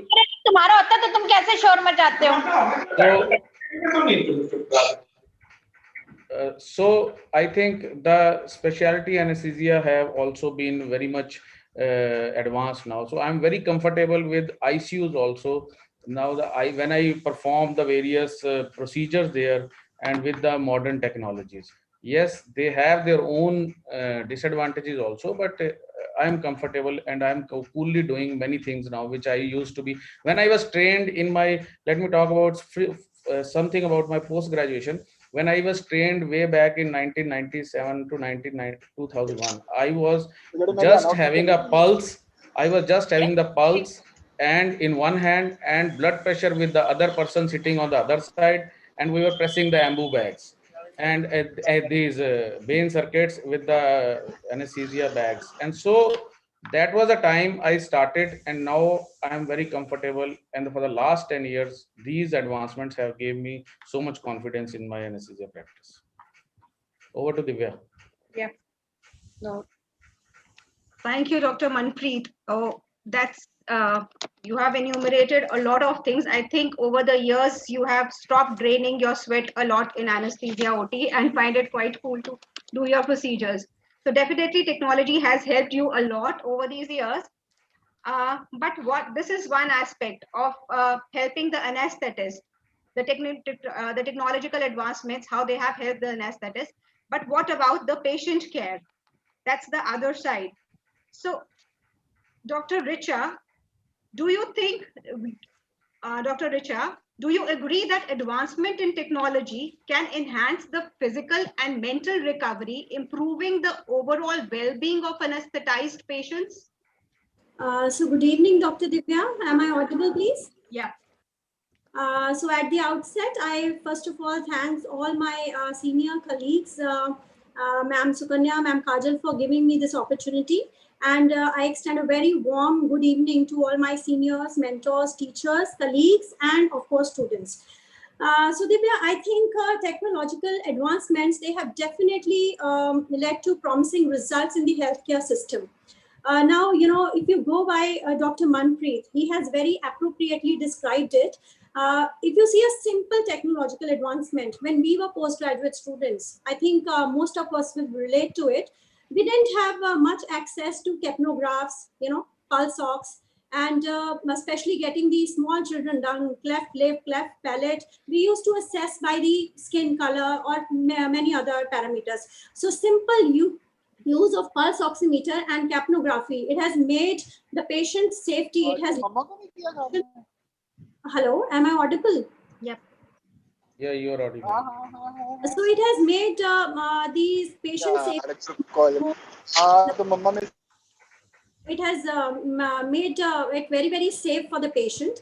And also, if we talk about this, in the entire perioperative period, from the preoperative assessments, nowadays there are digital preoperative assessments, which can help you triage the patients at the bedside and formulate a plan so that they are, you know, prepared in a better manner, and then the post-operative morbidity is decreased. Similarly, intraoperative period adverse events, we have such monitoring systems that we can pick up the adverse and critical events at the induction, intubation, during the intraoperative period, during the during the extubation or after extubation, and in the postoperative period. So they have definitely led to the safety, patient safety. On the other hand, it will give a physical benefit to the patient. On the other hand, now there are fields which deal with the management of acute as well as the chronic pain management. There are softwares which are available, which can predict pain and the analgesic responses. Now when they are integrated into that, the patient will definitely have lesser pains. The patient will be able to rehabilitate better, and that will definitely give a happy patient, a more functional patient, and a more mentally satisfied patient. And yes, I forgot to mention, Dr. Rajarajan has already mentioned depth of anesthesia monitors. They can easily, guide the awake or the sleep pattern, the sedation pattern. I mean, there's so many things. So it has definitely led to a better physical and mental well-being. Definitely. Thank you. Yeah, yes, Dr. Richa, I too agree with you, and I'm sure majority would agree to this, that these technological advancements has definitely helped us decrease the morbidity, improve the patient care, and provide a better outcome for our patient delivery. But as anesthetists, our major goal is towards decreasing the mortality of the patients. Now, if we look at the previous data of which is and if we go through the ICD-10 section, which specifically mentions the anesthesia related deaths, in that it's highlighted that the most common causes of anesthesia related deaths are related to: one, cardiac complications, especially in the pregnant patients occurring during labor period; second, overdose due to anesthetics; adverse events due to anesthetics; and failed intubations. Okay, I think majority would agree to this. But Dr. Neeru, do you think that these technological advances have helped us to reduce this anesthesia related mortality, especially pertaining to these causes which we actually have a very high mortality rate, especially in these conditions?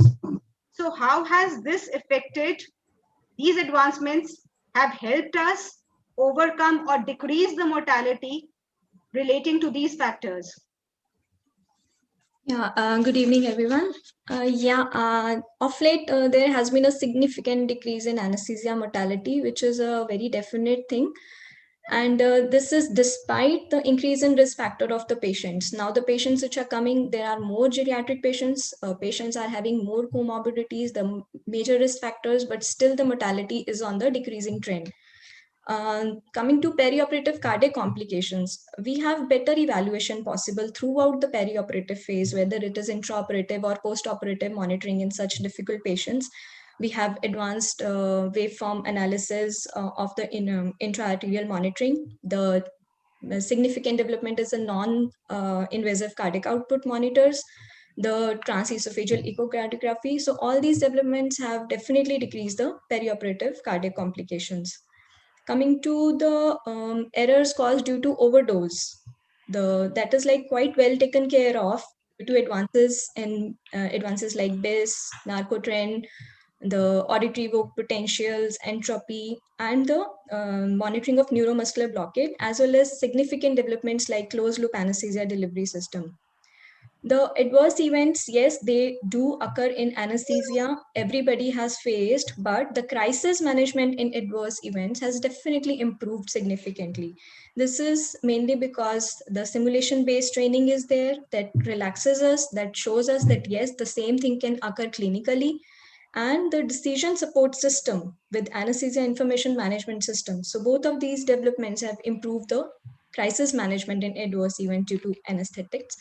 And failed intubation, Dr. Dheeraj has talked a lot about it. There are newer and newer modalities to preoperatively predict a difficult airway, and there have been a lot of advancements in the advanced airway equipments are available now. So the incidence of failed intubation and otherwise morbidity due to airway complications has also come down. So basically, we should look forward to the result of the 7th National Audit Project of Royal College of Anaesthetists, that is the NAP7. The aim of this project is to examine the perioperative cardiac arrest.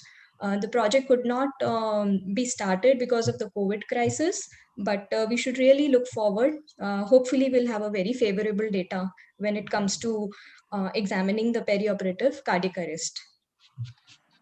So very nicely explained that, okay, these advancements are definitely helping us decreasing the morbidity, mortality, overall mortality, which is, I think, the end goal for any anesthetist who's taking care of the patient.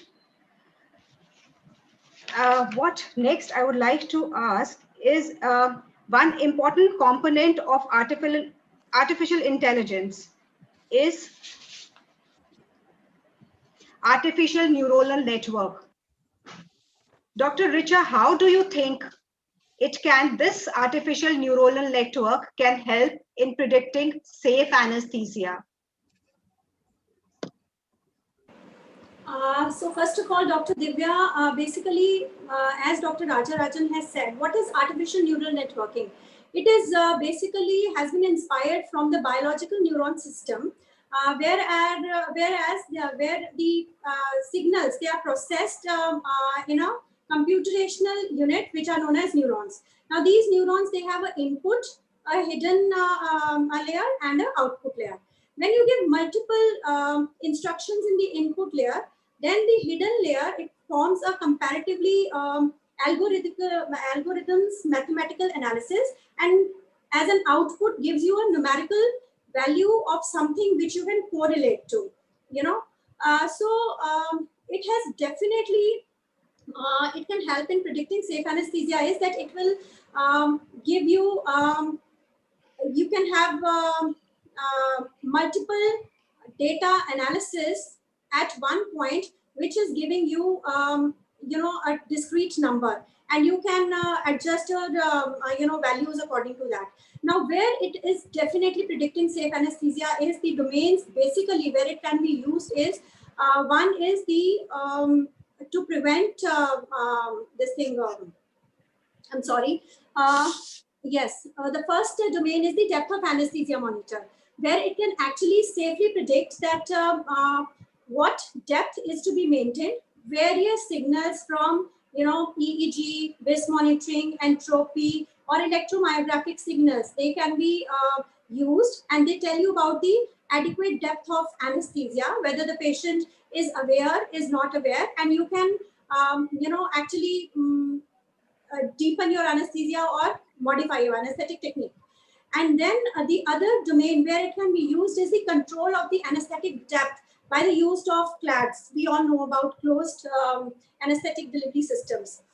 And then again, it can help in event prediction, whether when there is an artificial neural network, whether you will face difficult intubations, or you will have episodes of intraoperative hypotension in after the induction of general anesthesia or regional anesthesia. So it has the potential to relate to the events that can, it can predict the events, and that is why, and that is how it can, lead to a safer anesthetic practice. Thank you, Dr. Richa, for explaining such a complicated nomenclature like artificial neuronal network in easy terminologies for us. And I'm sure your explanation is going to benefit our residents also, who can know about what exactly they are going to have in future using the. So you just now talked about the closed loop system, which was again mentioned by Dr. Neeru also. Dr. Tanveer, you have been involved in this innovation with Dr. Puri for quite some time now. And with this background, I would just like to ask, where exactly do we do in this pharmacological robotic system, which is like closed loop systems, what we call, where are exactly, what is our position currently? Where are we in anesthesia? Do we stand? Yeah, good evening, good evening, everybody. So as we have been talking about the pharmacological robots, so if I give one line answer to where are we, so we have, MER has been very fortunate because it has been one of the pioneers who's been developing the closed loop anesthesia delivery system. Although, just to give you a brief overview, it was not a very, a recent event. Even as back as in 1950, there were people like Bickford who used the EEG to try and have an automated system of pharmacological delivery. But it was only with the advent of the BIS monitors that this automation in anesthesia suddenly, spurted up. And as we know that one of the system is the closed loop anesthesia delivery system, in which we are targeting a BIS value of 50. Now, just to brief you about what a closed loop anesthesia delivery system is, basically it has certain components. There is a controller, which with the main aim of acquiring a measurement of a variable which you compare with the target. Like in closed loop anesthesia delivery, you target the BIS. As we have said, the target value is 50. So the controller will, which is nothing but a software which is inbuilt into the system, will manipulate one of the variables through an infusion device and increase or decrease the rate of delivery of the induction agent, which is propofol in this case, so that we achieve the target value.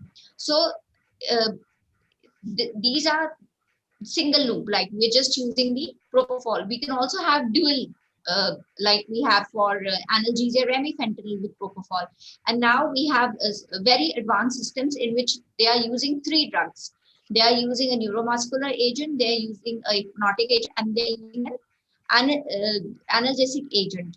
And some of the example of these are the very famous system which people have developed, which they called as the MEC-CP. There is a MEC-CP which was introduced as a pharmacological robot by Hemmerling. And there are, if you go through various articles, especially the anesthesia analgesia, which has been constantly covering the pharmacological robots, you will find a lot of variations, like different patient profiles, different surgical groups of patients, where the pharmacological robots have shown to be superior to the manual drug delivery system. So definitely the closed loop anesthesia delivery system, which has been made by Professor Puri, is the one of the initial innovations which have further been improvised, and now we have automated delivery of inhalational anesthetic agents. Also, we have a closed loop hemodynamic control, pressure control system, which is called as CLAPS. So it is not just induction of anesthesia, maintenance of anesthesia, but now you have pharmacological robots for weaning from mechanical ventilation, pharmacological robots for controlling the sedation level in out of OT environments, and you have robots which control the vasopressor requirements. So we are fortunate that in PGI-MER, we are using the CLADS, we are using the closed loop anesthesia delivery system. It has been used in pediatric cardiac surgery, it has been used in adults, it has been used even in high altitude settings. So I think we are with the system, we are not behind. Over to you, Dr. Divya. Yeah, but you just mentioned we are using it in pediatric cardiac, why not in ENT, why not in GS? I would come again to you for this. Sure. Why has this adoption not been everywhere? So what are the problems, which I'll come back to you for this one. But it's good to hear that we have taken a step ahead and moving, especially in patenting. Our institute has taken a step ahead in patenting one of these closed loop devices itself. This moving further with this discussion, it would be incomplete without one thing, that is the big data. What is actually this big data? The last decade, we have seen the explosion of the digital data. Since 2005, the amount of the digital data has replicated which has been replicated in the different platforms has been doubling every 2 years. So if we look at it in ICU settings, this is all the more. So what is the role of big data in data-rich environment of ICU, Dr. Neeru? Dr. Neeru has been working in ICUs she has a passion for working in ICU and intensive care. So I would like to ask her this question. What do you think is the role of big data in data-rich environment of your ICUs? Dr. Neeru Sahani, to you.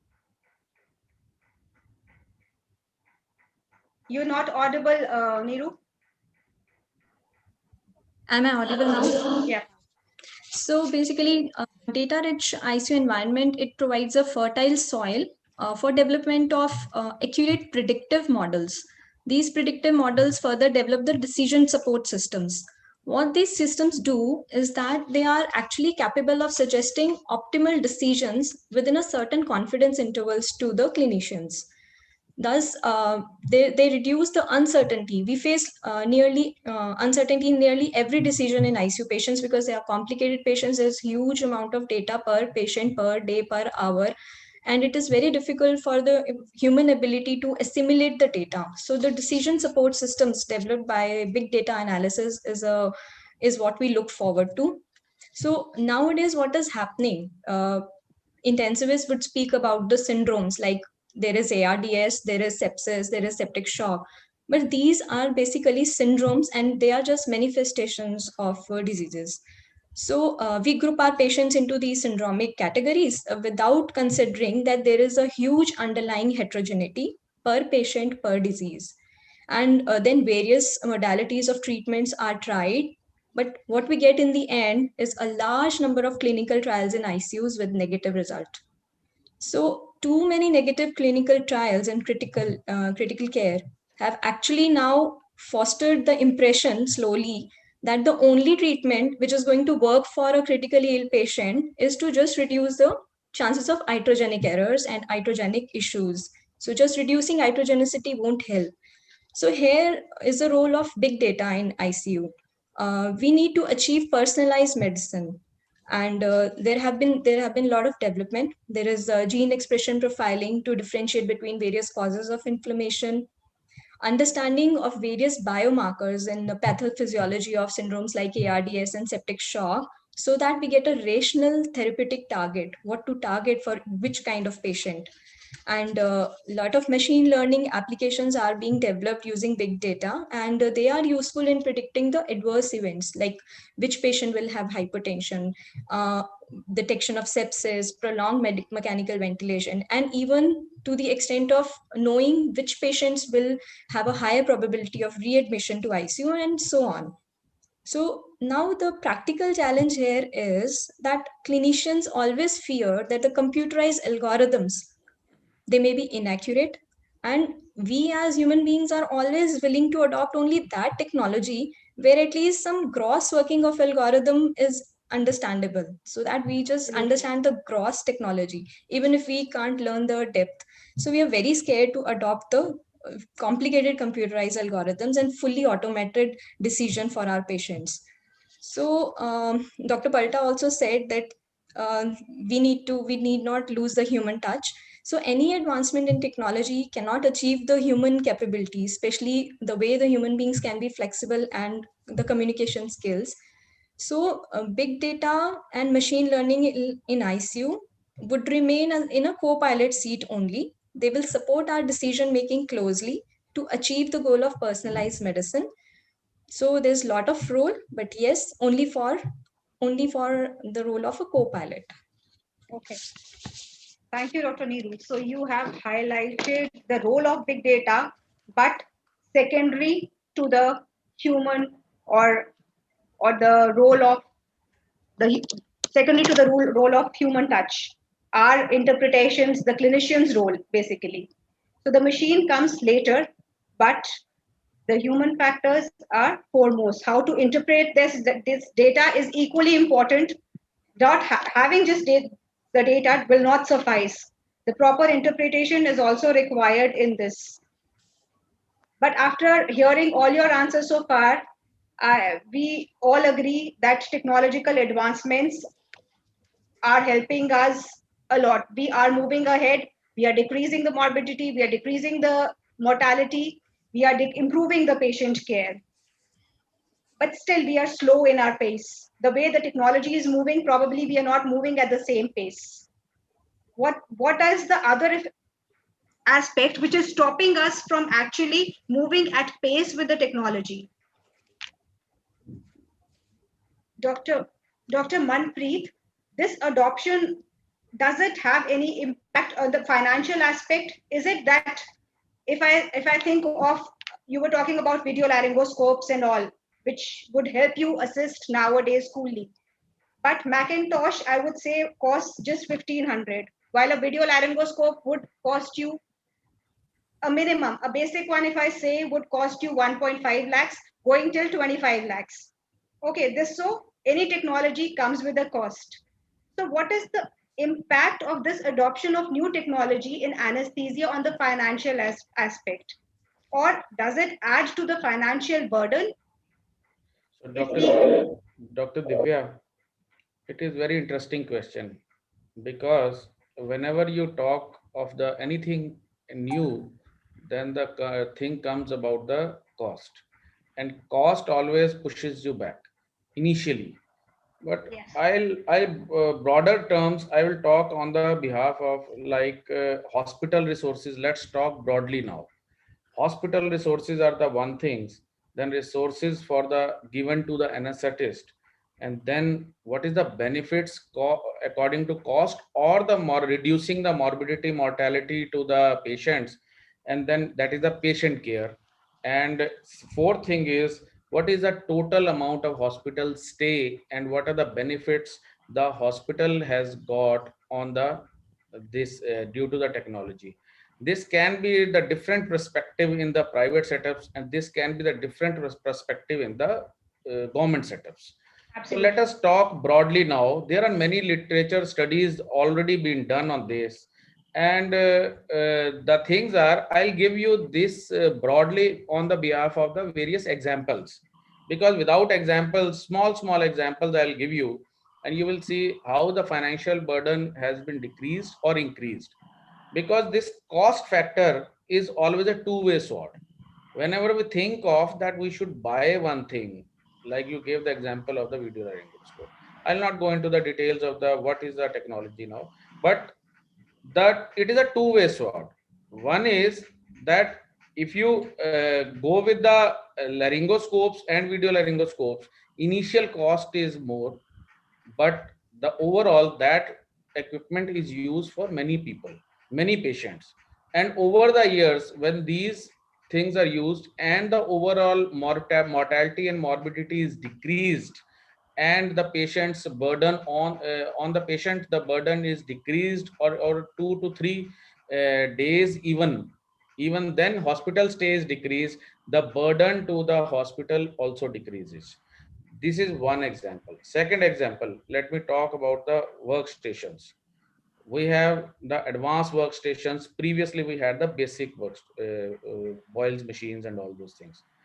What was the difference? There are lots of difference. I'll take a simple thing.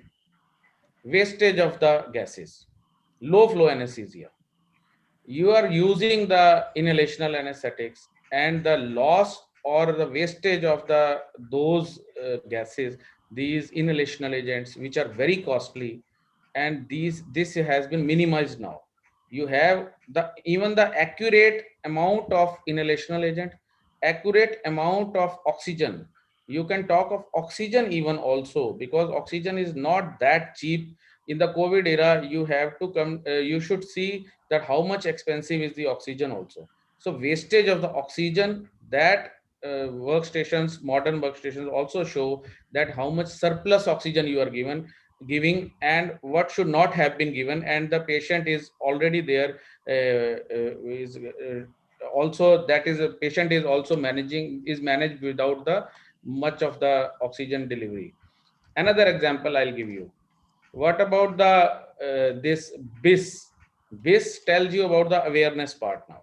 Then amount of drugs you are giving for the empirically we used to give earlier, but now when we use the BIS, we know how accurately we should give the drugs, and what is the amount of drug which is to be given. This is very important. This also decreases the cost overall over the years. Initially the cost is increased and burdened, but when the same equipment is used for years together, for 5 years, 10 years, 15 years, the cost is also we get the cost benefits also. Then another example, if I give Thrive, let me talk about Thrive also. Most of the patients, when we put in the Thrive, they may reduce, the literature says they may reduce the ventilatory cost also. And the ventilatory cost, you all know how much is the cost per patient. when the patient is on ventilator and we are giving the intubated patient is there, and how much morbidity and mortality increases. And if the patient is taken up initially, and most of the patients, they come out of with the Thrive. This is a new technology, this is how we have to calculate about the cost and benefit. We have to convince our administrations also. Then another things, if we see that neuromuscular monitoring, I'll give you another example, simple example. Neuromuscular monitoring, you are giving accurate amount of neuromuscular blockade, and then you are giving the reversals also. So the wastage factor, the extra time of operating time, there was a delayed recoveries also earlier days. Now the patient comes out very easily. So those are the, then another example if I give is the ultrasound. If you use point of care ultrasound in the ICUs, you are using it and you are diagnosing many things like pneumonia, your consolidations, then you are diagnosing the pulmonary edemas. And these ultrasounds, once they are bought in the ICUs, you are reducing the cost of the patient, reducing the transportation of the patient, then the x-rays, number of x-rays which we were doing before also, that is also reduced. So there are so many examples. If you see that always the cost is to be seen, the financial burden is to be seen vis-a-vis the benefit of that technology which is to be used over the years. If we calculate the 10 years or 15 years or 5 years of the total cost, hospital stay cost, morbidity, decrease in morbidity mortality cost, then only the cost and burden should be explained, not the single at one point of time that this is the equipment is very costly, so we should not buy it. That is a different thing. This is my perspective. Very nicely said, Dr. Manpreet. So according to you, we actually need to change our mindset regarding this, our inhibition, shed our inhibition regarding the cost factor at least. Because although the initial cost might be low, but in the long term, if we look at it, definitely this any incorporation of any new technological advancement is going to help us and even reduce the cost, as you say. Yeah, And I must say that the goal of the equipment should be, use of the equipment should be long term. It should not be short term. Absolutely, and we should not go by just the initial cost. Look at a broader range over its like the whole range of its life. The equipment, maybe during that time, the overall cost is reduced. This was the financial aspect was one factor which stops us from incorporating these new technologies in our daily practice. Dr. Richa, what are the other barriers which stop us from adopting this? And actually, if we look at AI, what are the limitations and ethical considerations regarding the incorporation of AI in our clinical settings? Dr. Richa, yeah. Dr. First of all, we need to understand that we should not have very unrealistic expectations entirely from AI. No, we should understand that it is just a tool which will, probably give or formulate an answer to the data which is given to it and help you solve a problem and formulate a strategy. And the other limitations, are that all these artificial intelligence, whatever we are using, first of all, they may be unreliable at the extreme of ages. Okay, and then they may be affected by many artifacts. They may be by the motion artifacts, or by the use of electromyographies, or by the use of electrocauteries. And the second thing is there is something known as black box effect. Black box effect is that when the artificial intelligence, it interprets or predicts an event, right? It predicts an event, but it is not able to explain why this event is going to occur or when this event is going to occur, right? So that is again a barrier to it, where the clinical knowledge definitely will come into play. All the analysis of the data, it may be very, very time consuming, and forming even one, system, it requires too much of input and time. It is not that easy as it seems to be. It may not be ergonomically very compact. It may need more space, more wires, more connections. It may all need that. So all these are the limitations to the adopting AI.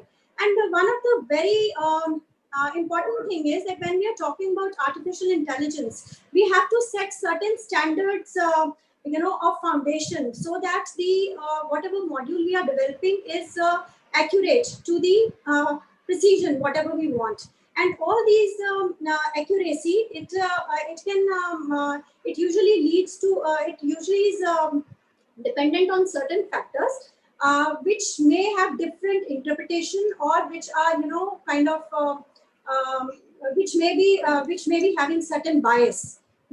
So that is why you need to all these machines, they basically handle only the data. Whatever the results they are giving, that is dependent on the data which is sent to the machines, or which is integrated into whatever the module is. So the actual human touch, which was being discussed previously, because humans, we have the ability to go from known to unknown, and we can extrapolate the scientific phenomena better than the machines. So all these are the barriers when we talk about artificial intelligence. When we talk about the ethical considerations, one of the ethical considerations which would definitely be there would be that getting the validity of safety and accuracy of these devices. And if there is a scientific error, who is actually going to be blamed? It is just like you're keeping an eye on a junior resident when you're working in the OT, and you are absolutely liable for any litigation if something happens to the patient.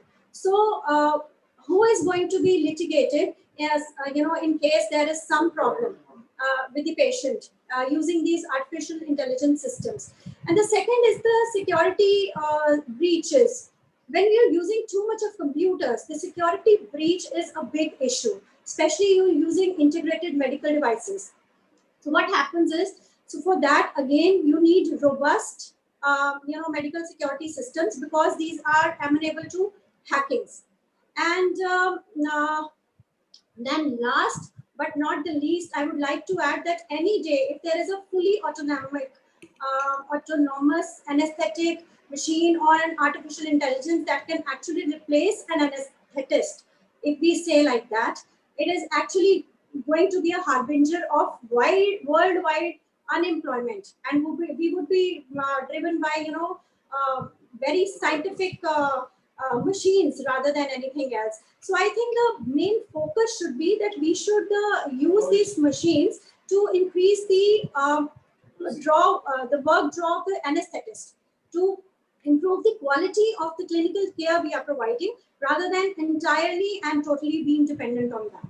So that is why there are certain barriers, and these are the considerations we need to think about before we actually start practicing them fully and totally. Thank you. Yes, Dr. Richa, I think too much dependence upon the machines for everything, for our interpretation of the data, for analysis of the data, might not be so correct in the clinical scenarios, because after all, machines are machines. Yeah, that is true, because you can have a breakdown, they can show some error, and you start analyzing it in the other way if you are too dependent upon that.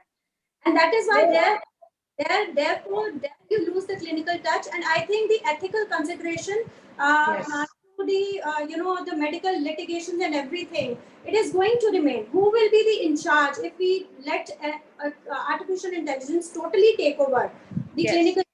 Who will be the in charge actually if something happens to the patient? Who is actually responsible for it? Yes, so the machine or you, basically. So it's basically you who's responsible, but the work is being done by the machine.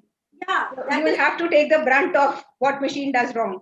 To take the brunt of this, and that is why ethically you should allow machine to do that or not.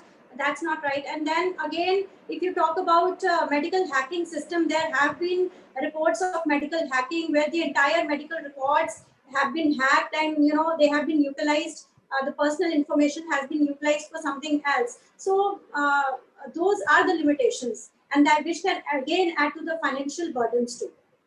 Definitely, yeah. So as I said, machines are actually machines and they can falter anytime.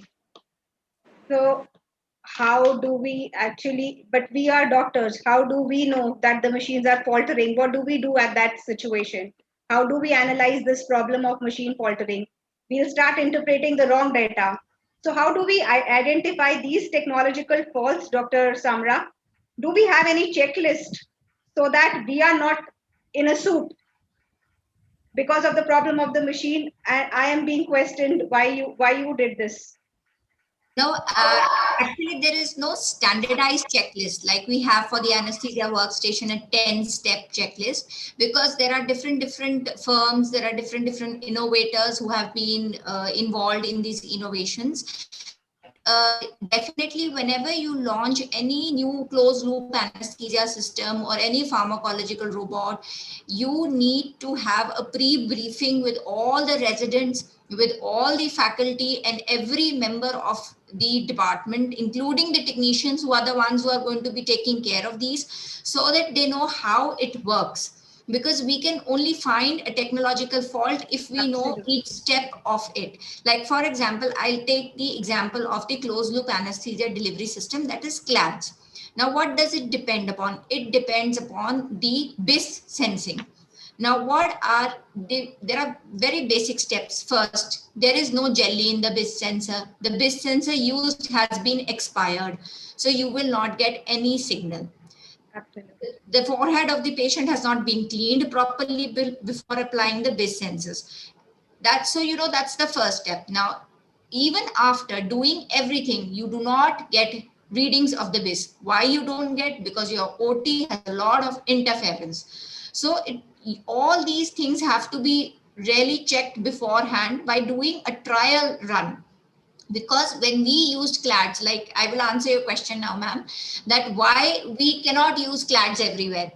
We had taken it to Trauma 22, we had taken it to the ENTOT, we had taken it to many different places, but it was found. And we had even taken the portable EEG machine, which the department has, just a year back acquired, which is capable of taking 32 channel EEG readings. But what we found was that it just says error, noise, because we have, suppose you take into a trauma OT, there is a C-arm, there are so many wires, there are so many infusion pumps, so there is a lot of electrical interference. Now, our OTs are not built also in such a way that we are capable of having an automated system. Ideally, all new OTs should have the adequate number of IO points, input output points, adequate number of electrical points, a site table where you can place your computers. Because most of the time we are not even using the medical grade computers. And if you're not using the medical grade computers, what happens is they are not capable of handling so much of graphical data, not capable of handling so much numerical data. Their screen is not used to, how will you autoclave it? You can't autoclave a computer. But if you're placing it inside an OT, the surgeon will ask you one day, इसकी सफाई कैसे होती है? And this is the problem we had when we took our EEG machine to the CTVS OT. Dr. Anand Mitra is one of our favorite cardiac surgeons, who's very, very inquisitive. So we applied it on the first day, we applied it on the second day. The third day he says, Doctor, इसकी आपने धुलाई कैसे की है? Because it has EEG, it has the computer attached to it. And he said, इसको सिर्फ पहुंच देते हैं. But he was trying, you can't do it in every day. You can't keep the normal computers. So ideally you need medical grade computers. So all this knowledge has to be first dissipated among all the members of the anesthesia team. That first is this problems due to the sensors. As I said, the BIS sensor. Second is the problem due to the designing of the operation theaters, the amount of electromagnetic interference which we have, the inavailability of space in the OT. For us to have, you need a corner for all these machines. They also take some space. The third thing which we have, now I'm going to talk about the infusion pumps. Now, the infusion pump is the one which is being controlled. right? It alters the rate of the infusion pump. Now, what happens if somebody has, put a three-way stopcock to a central line, which is connecting to, and just not opened it? The infusion pump just has the amount of artificial intelligence that, it's blocked, but it is we who have to find out where the blockage is. So as we were discussing that, AI cannot totally be the anesthetist. There has to be somebody to monitor. So you can say AI is your JR and you have to be a consultant there to look after him. So it can't be like that. Yeah. And the second point is, how do you sort out the problem when you're changing the pumps? What is to be done when you change the pumps? So there are very small hitches which we have. Are we going to stop it? Can we, preload it? How do we change it? Do we have to, reset it? So these are some practical problems which are faced by the residents, which are faced by the anesthetists when you suddenly introduce a new system. So I think a lot of pre-briefing, a lot of simulation-based training is first required with these closed-loop anesthesia delivery systems. Even after doing all these things, machine is finally a machine. Now, if you see, there was an article which was again published in Anesthesia Analgesia, which was talking about the feasibility of the completed automatic systems. And most of the studies you will see are done in cardiac surgery, because in cardiac surgery, the anesthetist wants to be totally hand-free because he wants to do T. That's the biggest job that the cardiac anesthetist has. So that's why he wants that there should be something noting his data. There should be something controlling his anesthetic level. So they did a pilot study of 20 patients, and in 4 patients they had malfunction. And malfunction is basically from the end of the infusion pumps. So these are some of the, there is no checklist for it, and the checklist has to be customized according to your own hospital environment, where that it's going to be given in the hands of people who are already very trained, who are going to be constant in that location. Then your results will be different. But in a teaching and training hospital, where after every 1 month you'll have a new batch of residents coming up, trying their hands on it, then the outcomes are going to be a little more different. So I think initially when these are some of the limitations that we feel, these are some of the causes of the technological faults that we see. And there is no definite checklist, but as such, but we recommend a tech checklist. Yes, I it has to be at least for the, yes. It has to be customized. And then one more example I'll tell you is about the closed loop hemodynamic systems which we have, which give the vasopressors. The biggest, giving a vasopressor is a very precise and accurate and a very dynamic thing that we do. What happens when the arterial line gets blocked? The pressures are low. Now, the machine will never come to know that the pressures are low because the line is blocked. Yes. The machine will keep on increasing the dose of the vasopressors. So there are lots of histories. Now, how in your recording, what happens when we take a sample of an ABG? What happens when we flush the line? When you flush the BP, it shows at 300. Is it a correct reading? It's not a correct reading. When you want to take a sample, then it shows a flat line. It shows a pressure of 0. Is it a correct reading? It is not a correct reading. So if you see many of the articles which have been published, they always take care of these things. They say anything which is more than 300 mm systolic, which goes suddenly above the previous reading, that is considered as an error and is automatically recognized by the system. So there are inbuilt systems also which have been predefined that what is an error. A sudden drop to 0 is an error. And for that, the computer is intelligent enough that he is analyzing previous 5 minutes data.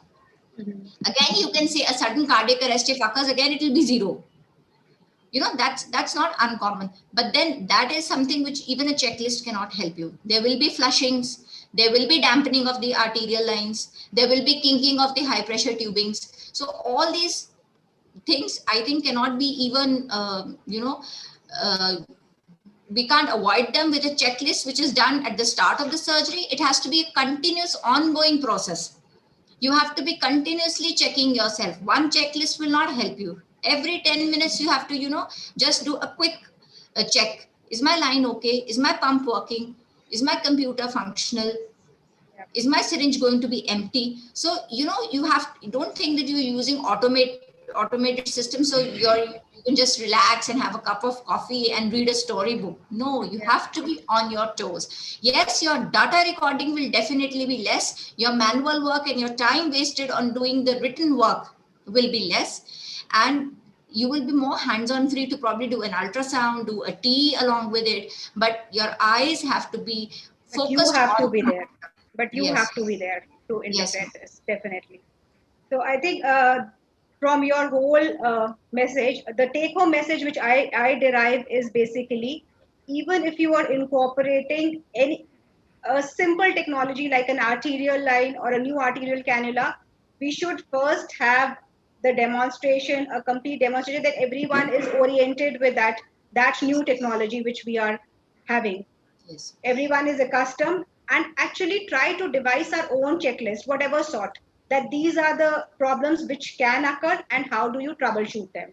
Yes. So in that way, we should go like have small steps moving ahead, but it should be cautioned steps, like taking precautions at each step. You have your checklist in hand, try to generate your own checklist if you don't have, but that might help us avoid these errors and analyze and overcome these problems. Yes, ma'am. Well said, Dr. Tanveer. So coming to the last bit of a very important problem which we face in any adoption of any technology is the administrative hurdle. This can be faced in the government setup. This can be faced by people working in private sector everywhere. Okay, there in government sector we have this L1 problem coming up. In the private sector there can be some financial issues, but the administration always puts a hue and cry to incorporation of any new technology because they have to shed out some funds, so we have some hurdles. But Dr. Manpreet, in the end I would just like to ask you, can you suggest some ways how we can simplify this pathway and decrease this adoption process of having this new technology? Divya, I was reading a psychology journal and I found a beautiful thing, that is the 6 forces that kill the motivation. 6 forces. One is the player. First is the player. All the friends and foes, they destroy and they demotivate you whenever you want to start a new thing. Second thing, funding, cost, generation of the funds, and quick benefits, early benefits. As I get the equipment, I should get the result and I should justify that. I keep that as the first one. Third is, it is not the order, it is all six. Okay. Then it is the policy and administration hurdles. These are the processes and regulations, that SOPs and those departmental policies, and the incompetency of the people who are making these policies sometimes. And these are the another hurdle, which is the important thing.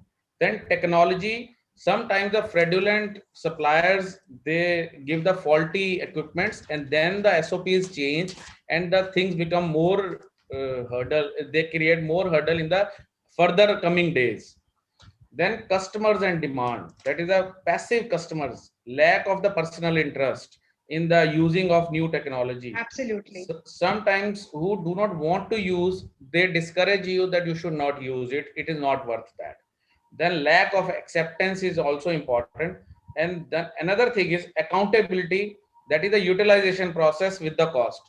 That what is your utilization, that is, this is the biggest pressure, that you have to show that I have used this technology over these many times, and that's why I'm justifying it, but that has to be accepted by the administration. Then what are the points? Basically these are the lack of awareness. This is the one thing which is very important, which is hurdle, biggest hurdle. Cost, I have already told you much about those things. Limited supply of the equipments, which is sometimes it becomes like in the early COVID days. Then post sale services, those people do not give the post sale services. Company starts, company is shows that the company cannot send the person, then it becomes very biggest hurdle.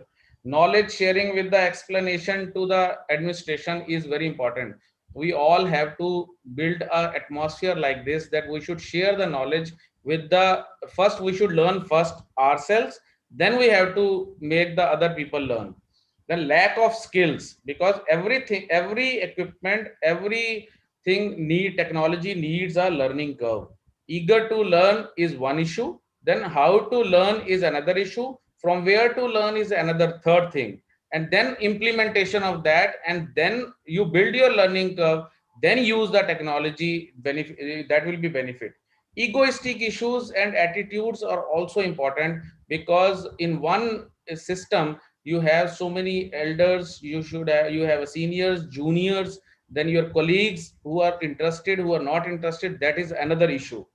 Then manpower, trained manpower is very important, because we are not taught in MBBS or in MDs or in DMs that you should use this technology. You are talking about artificial intelligence, you are talking about so many things, nanotechnology, quantum technology, then you are using video laryngoscope.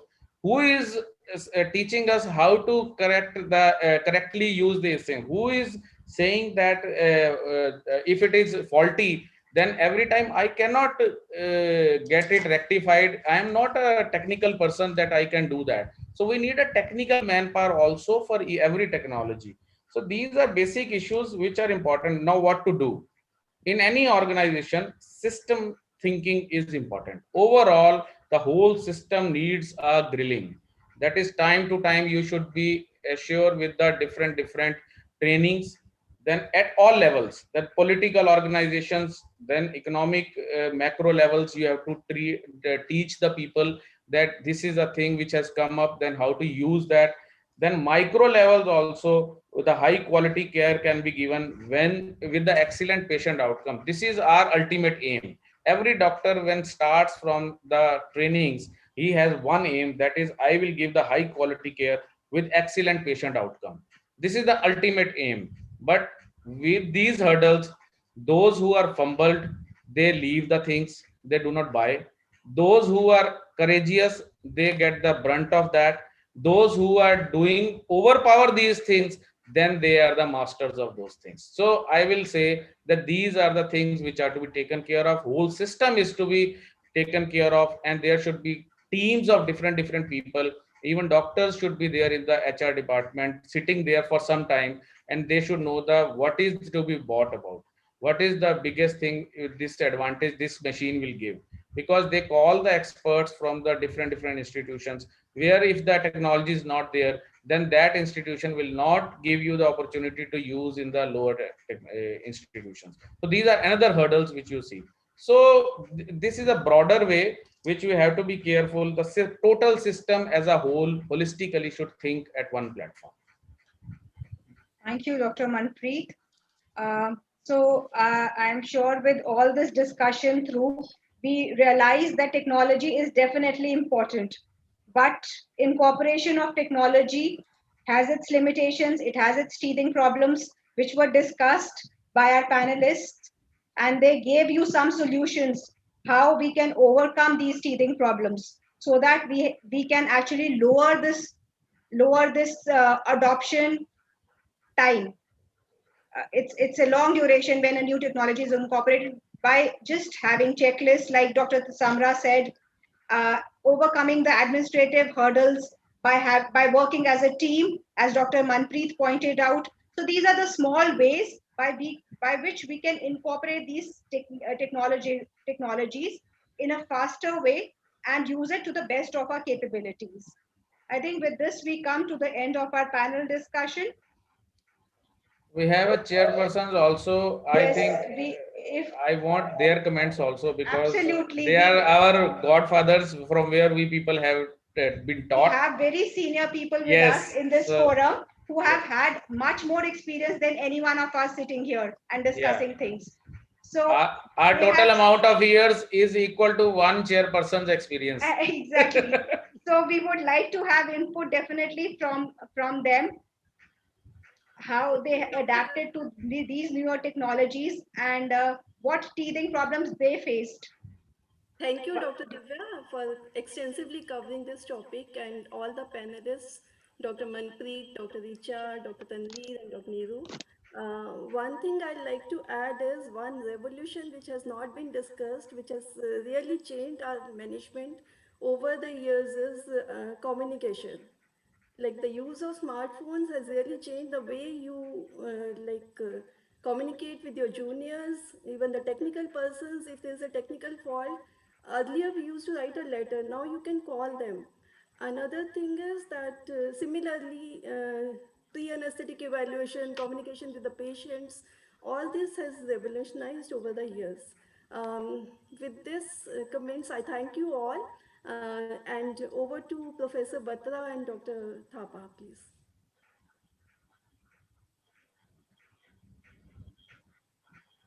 Hello, good evening, everybody. Am I audible? Yeah. Yes, Dr. Thapa. Okay, so very nice panel discussion by the speakers and very good questions from Dr. Divya Jain. So I can only contribute to this form is that technology has been adopted by the anesthetists in two forms, both inside the OT and outside the OT. So inside the OT, we have tools, we have machines, and we have the automation. So tools are the instruments which augments our skills, and machines are those ways in which can help us to achieve our aims. And automation is the form of discovery which can think for ourselves, like CLADs and capnography and newer form of ventilators. We think in our place. So when the 20th century was dominated by tools and machines, and 21st century is dominated by the automations. And outside the OR, the technology has been adopted in the form of telemedicine, or right now we are discussing the whole meeting in Zoom technology. So this is the use of technology in augmenting our knowledge and patient care. So as some of the speakers have pointed out that technology alone is not sufficient, but patient, the compassion and the and compassion and the emotional attachment with the patient is also important. Both technical as well as clinical observations and clinical skills are necessary to achieve a given outcome. So thank you very much.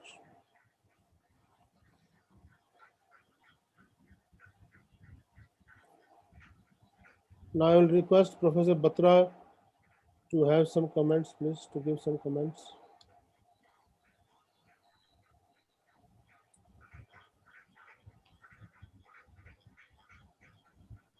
Sir, you have to unmute yourself.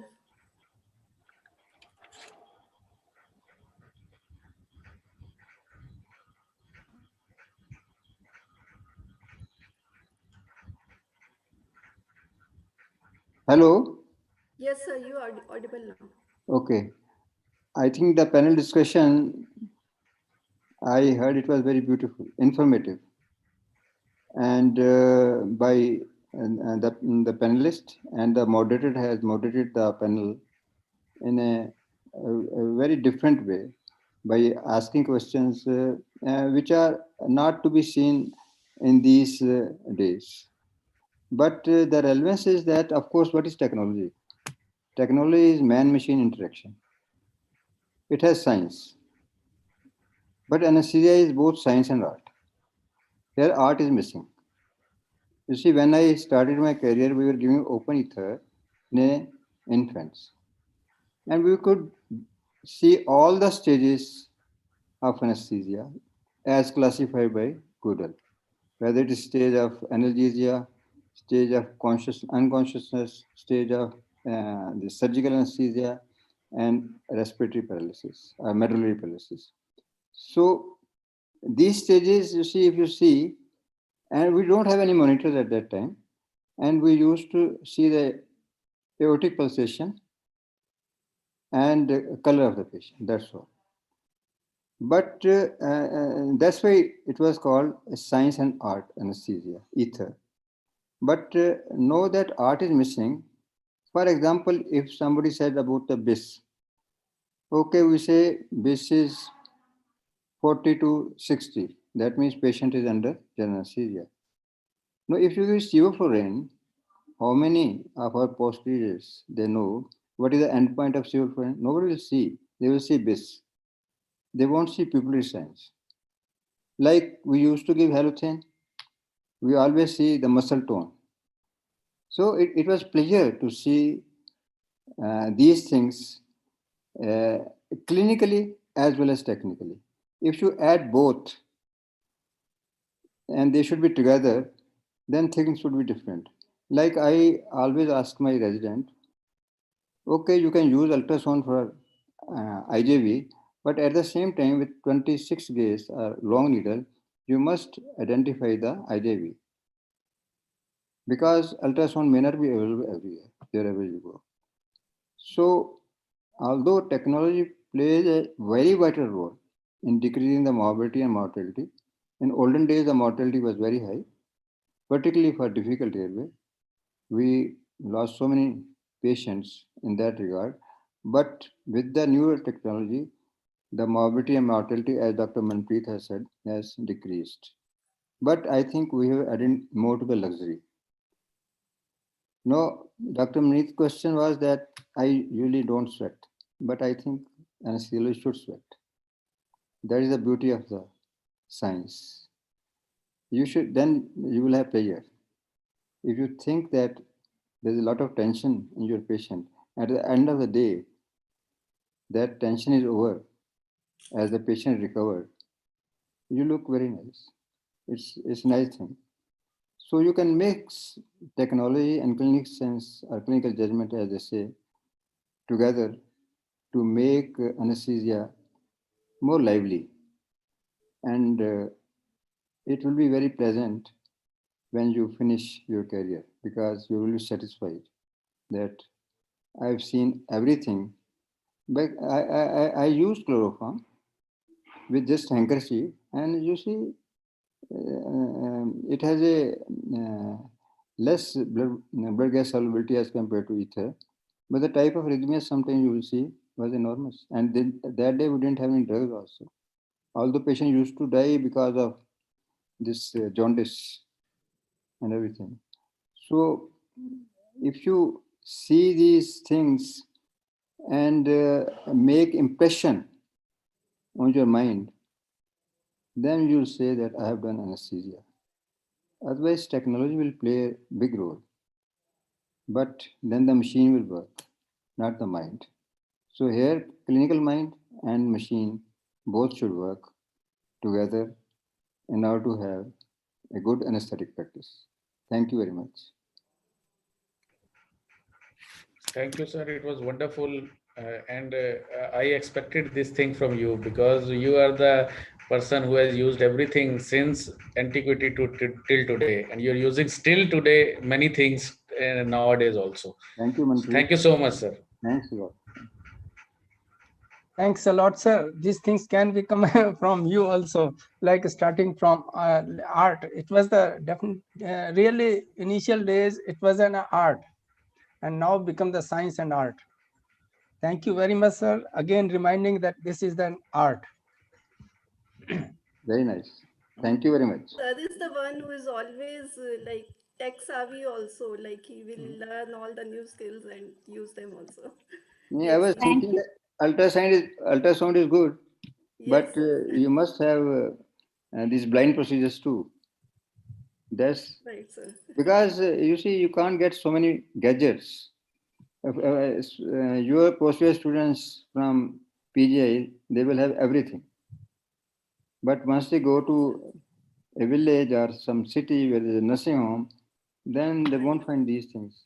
So we have to train and tune our MD resident in such a way that they should be bonded with both of you. Clinical judgment as well as clinical science as well as mind, both. That's my say suggestion, but you cannot take, that's up to you. Okay, Dr. Sukanya, thank you very much. I think it was a long day, and all your efforts, Yes. along with your colleagues, Dr. Kajal and Dr. Vanita and everybody. Thanks a lot. Thank you, sir. Thank you so much. Thank you, sir. It was really a very engaging panel discussion, and you summarized it very well, sir. And thank you, chairpersons, Professor Vaike Batra, Professor Deepak Thapa, and Professor Indu Sen, moderator, and the panelists. Thank you so much. Thank you. So we've come to the end of today's webinar. So on behalf of ISA Chandigarh branch, I extend my thanks to the distinguished senior faculty members, Professor Vaike Batra, Professor G.D. Puri, Professor Sukanya Mitra, Professor Kajal Jain, chairpersons, speakers, colleagues, participants, and dear residents for joining us and making it a successful webinar. And special thanks to the team which is behind the screen, which is doing effortlessly since a few days, Dr. Jasvi, Dr. Subodh, Dr. Arush and team for smoothly conducting this webinar. Thank you so much. So I, Dr. Vanita Ahuja, say thank you, good night, stay safe, stay happy, and thank you once again. Thank you. Would you like to add something, Dr. Sukanya Mitra? Thank you, Vanita.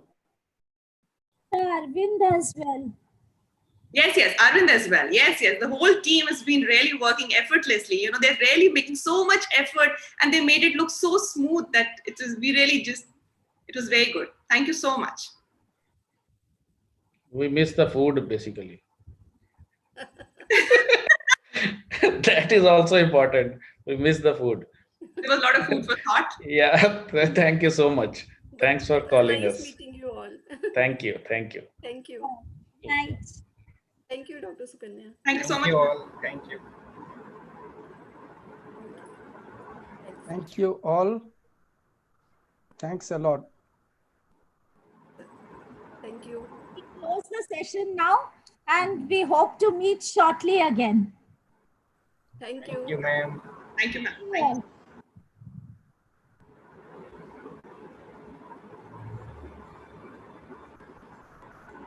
Thank you, ma'am.